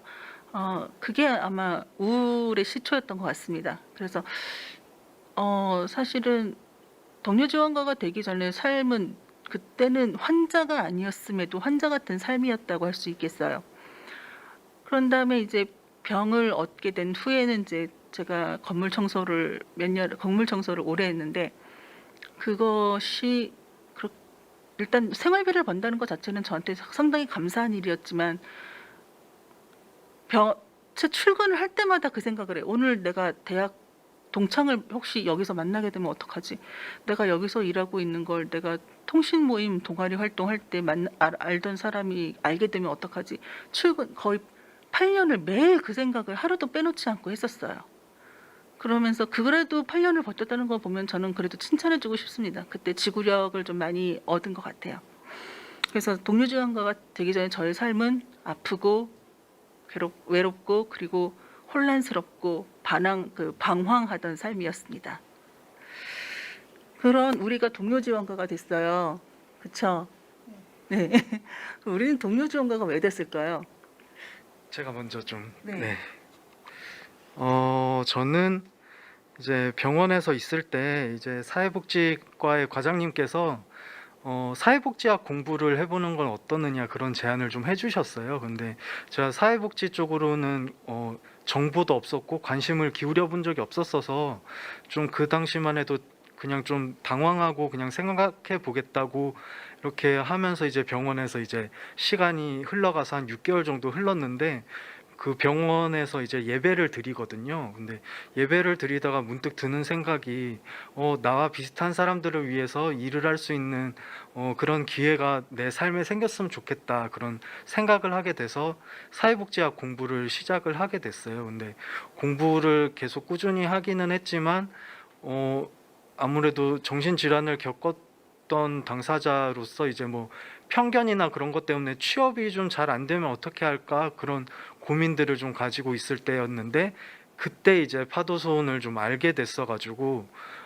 파도손에서 동료 지원가라는 직업으로 일을 하면 좋겠다 그런 많은 기대감을 가지고 이제 일을 하게 됐었고 그때 가졌던 기대감이 현재까지는 맞는 기대감이다 생각하면서 지내고 있습니다. 네, 저는 길게 썼는데요. 시간이 없으니까 줄여볼게요. 파도손 자조 모임에 나가서 이제 미술 프로그램 등을 배우면서 동료들을 만났고요. 그러다가 절차보조 동료 지원과 연구 용역 사업에 동료 지원가로 참여하게 됐어요. 그 후에 이제 돈을 좀 덜 벌어도 되는 상황이 돼서 편의점 알바를 하고 있었는데 그것보다 보람된 일을 하고 싶어서 파도손 활동가로 일하게 되다가 그러다가 절차보조 동료 지원가로 일할 기회를 얻게 됐는데요. 동료 지원가가 된 이유는 뚜렷한 목표나 목적이 있었던 것은 아니었지만 정신장애 인권 운동을 하는 분들에게 감사하는 마음이 있었고요. 도움이 되고 싶었고 그러다 보니 운이 좋게 동료 지원가가 돼서 일을 하게 됐고요. 편의점 알바보다 더 보람 있고 의미 있는 일을 하고 싶다는 생각을 오랫동안 가지고 있었어요. 네, 저는 동료 지원가가 갑자기 뭐랄까 인생의 한 부분에서 갑자기 다른 부분으로 넘어가는 그런 느낌이랄까요? 그러니까 저는 병원에 지금 8번 정도 그러니까 입회원을 반복했는데 입원하면 사실 할 게 없잖아요. 특히 폐쇄병동에서 뭘 하겠어요? 뭐 노트북, 뭐 핸드폰, 뭐 전화도 안 되고 할 수 있는 거라고는 옆에 사람하고 얘기하는 것밖에 없었어요. 그래서 옆에 사람 붙잡고 계속 얘기했어요. 어떻게 왔냐, 왜 왔냐, 나는 이렇게 왔다. 병동 안에서 저랑 얘기 안 해본 사람이 거의 드물 정도로 이렇게 열심히 정말 노력하면서 얘기하고 다녔습니다. 근데 그게 동료 지원가로서의 첫 발이었던 것 같아요. 그때는 물론 몰랐지만. 그리고 이제 나중에 저희 이제 파도손의 대표이신 이정화 대표님을 만나고 이정화 대표님에게서 이런 제의를 받았어요. 이런 일이 있으니 해보면 어떨까. 사실 처음에 그 일을 받아들였을 때 저는 부담이 없었어요. 그냥 병원에서 하던 대로 하면 되겠구나.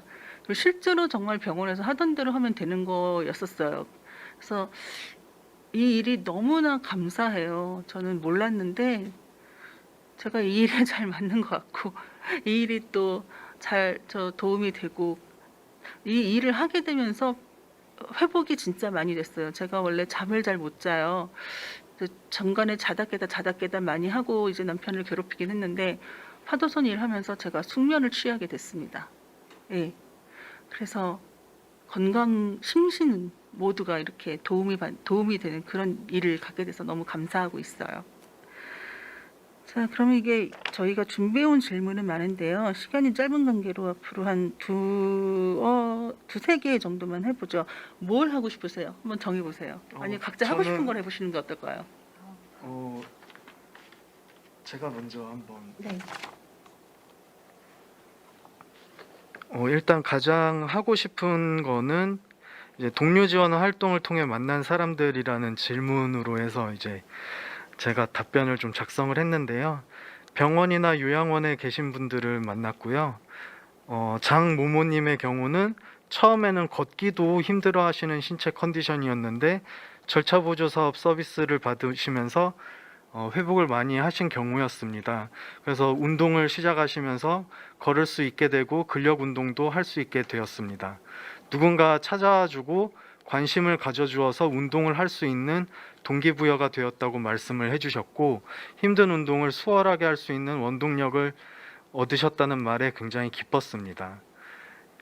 그리고 김모모님의 경우는 힘든 상황 속에 계셨는데 서비스를 받으시면서 함께 진로를 고민하고 그 결과 취업까지 함께 할 수 있게 되어서 동료 지원가로서 기뻤고요. 요양원의 팀원 전체가 차를 렌트해서 지원을 나가기도 하였습니다. 외출의 제약을 많이 받으시는 분들을 위해서 함께 차를 타고 시장, 미술관 등을 다녀왔습니다. 함께 웃으며 정을 나눌 수 있었고 만날 때마다 많이 반겨주셔서 마음이 따뜻해졌습니다. 어느 정도로 반겨주셨냐면 이제 만났을 때 딱 만났을 때 인사가 내년에도 오시나요? 그런 인사를 해주셔가지고 정말 많이 기다려주시는구나 그런 걸 좀 느낄 수가 있었고요. 그리고 신모모님의 경우에는 처음에는 자기 의사 표현을 안 하셨지만 자신의 목표를 스스로 찾아가시는 기간이 되었습니다. 그래서 다이어트도 목표로 잡으시면서 누가 시키지 않았는데 스스로 목표를 찾아가시는 모습을 봐서 보람이 됐었고요. 그리고 손모모님은 힘든 병원 생활 중 같은 관심사인 야구에 대해서 이야기를 나누며 웃음을 되찾아 가시기도 하였습니다. 일단은 하나만 하고 네, 넘기겠습니다. 네. 뭐 하고 싶은 말? 저도 동료 지원 나가서 이제 만난 사람들에 대해서 얘기하고 싶은데요. 가장 기억에 남는 동료는 현재 파도선 사무실에서 함께 일하는 활동가 윤땡땡 언니인데요. 처음 동료 지원을 나가게 돼서 만나게 된 동료였고요. 제가 말이 없고 그 언니도 말이 없어서 만나게 되면 4시간 동안 산책을 하거나 음악을 듣거나 함께 책을 보고 밥도 먹고 언니 집에서 낮잠도 같이 자기도 하고 함께 시간을 보냈고요. 저는 그때 이제 알바비를 받으면서 동료 지원 알바를 하러 가는데 언니를 만나서 오히려 따뜻함을 느끼고 오는 시간이었고요. 제가 약을 먹으니까 늦잠을 자서 조금 늦게 갈 때도 있었는데 화를 안 내고 이해해 주시고 제가 말도 잘 못하는데 막 웃으면서 따뜻하게 대해 주시는 게 너무 감사했고요. 그때 처음 병원에서 만났던 언니인데 다시 입원할 때도 함께 갔었고 지금은 같은 사무실에서 함께 지내게 돼서 너무 감사하고 좋고요. 힘들어도 항상 웃고 선하고 성실한 모습이 제가 만난 당사자들 중에서 좋은 사람으로 기억될 것 같고요. 지원 나가서 만난 동료들 위해 지금 같이 일하는 동료 지원과 선생님들을 알게 돼서 너무 좋고요. 같은 경험을 공유하고 서로 우대할 수 있어서 감사하고 당사자들하고 본인의 미래를 향해서 성실히 노력하는 모습들이 멋져 보이고 자극을 얻게 돼요. 저는 동료 지원가들의 협동이라는 질문이 있는데 그 질문에 대해서 얘기하고 싶어요. 저는 직장을 몇 번 다녀봤는데 저는 태어나서 이렇게 단결이 잘 되고 이렇게 사람들이 다 선량하고 이렇게 다 너그러운 사람들만 모인 곳이 정말 있다는 게 지금도 믿어지지 않을 정도예요. 그러니까 이제 저희 왼쪽에 이제 최현미 동료 지원가가 있는데 최현미 동료 지원가는 이제 파도선으로 묶이기 전부터 친구로 지냈던 그런 동료였습니다. 근데 그때는 그냥 친구였고 사실은 뭐랄까 만나서 같이 놀 때 좋은 사람, 뭐 그냥 뭐 시간 같이 보내기 좋은 사람 그 정도였는데 파도손에 와서 같이 일하는 거니까 이 친구가 아주 재원이에요. 이 친구가 없으면 안 돼요. 예, 도움을 많이 받고 있고 그 옆에 전현진 쌤은 처음에는 굉장히 좀 낯도 많이 가리고 좀 조용한 성격인 줄 알았더니 알고 보니까 그렇지만도 않더라고요. 그리고 저희 물론 대표님, 특히 이제 대표님하고 이제 그 전에는 그저 같이 이제 모임을 하는 사람이었는데 지금은 이제 저하고 같이 일을 같이 하시는 분이 되셨죠. 대표님의 카리스마나 대표님의 추진력 같은 거에 많이 감사하고 놀라고 그러고 있습니다. 그리고 저희 비당사자인 저희 같이 일하시는 동료분들, 팀장님, 국장님, 뭐 회계쌤 모두 그러니까 너무나 좋으신 분들이고 대표님이 그런 말씀을 하세요. 난 인복이 좋은 것 같다. 근데 정말 인복 좋으신 것 같아요. 네. 그런 환경 속에 있으니까 그리고 서로 도움이 되어야 된다라는 게 기본으로 바탕으로 깔려 있어요. 그런 사람들이 모여 있으니까 분위기가 좋을 수밖에 없고 그리고 점점 더 회복이 되어갈 수밖에 없다고 저는 생각해요. 회복이 안 될 수가 없어요. 그러니까 저는 이 절차보조 동료 지원과 사업이 더 넓혀지고 더 커지고 그래서 저같이 이렇게 주변의 동료들로 인해 회복되는 사람들이 더 많아졌으면 하고 바라는 바입니다.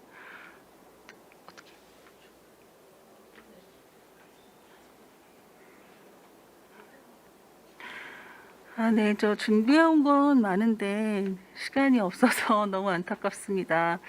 일단 저희의 얘기는 여기까지 마치기로 하고 혹시 두 선생님 더 말씀하시고 싶은 건 없으신가요? 저는 절차보조 사업 동료 지원가로 나가면서 참여해주신 이제 서비스 이용자분들이 웃음도 많이 찾아가시고 자기의 생각을 표현하는 기회도 많이 가지신 거에 대해서 절차보조 사업의 위력이 있구나 그거를 느꼈던 지난 1년이었던 것 같습니다.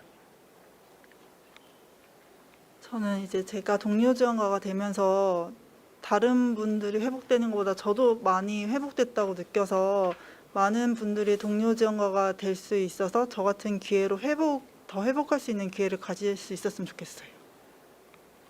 저는 이제 얘기 드리고 싶은 에피소드가 하나 있었는데 이 최현미 쌤하고 좀 다툰 적이 있어요. 이게 제가 해야 할 영역인데 거기다 최현미 쌤이 자기 좀 뭐랄까 침범했다 그러니까 그런 느낌을 받은 적이 있어서 좀 화를 냈거든요.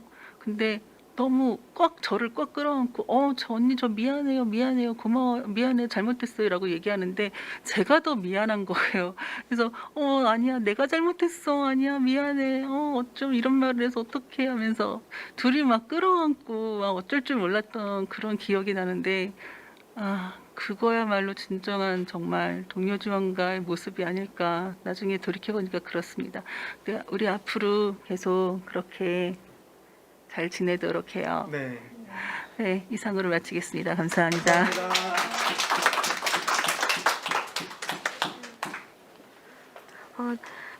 예정된 시간보다 조금 지났죠. 예, 그 동료 지원가들의 토크 콘서트 보시니까 좀 어떠신가요? 좋습니다. 예. 저희 분위기가 좋습니다. 이로써 기획 세션 4번째 시간 절차보조 사업에 대하여 이것으로 순서를 마치도록 하겠습니다. 모두 감사드리고요. 수고 많으셨습니다.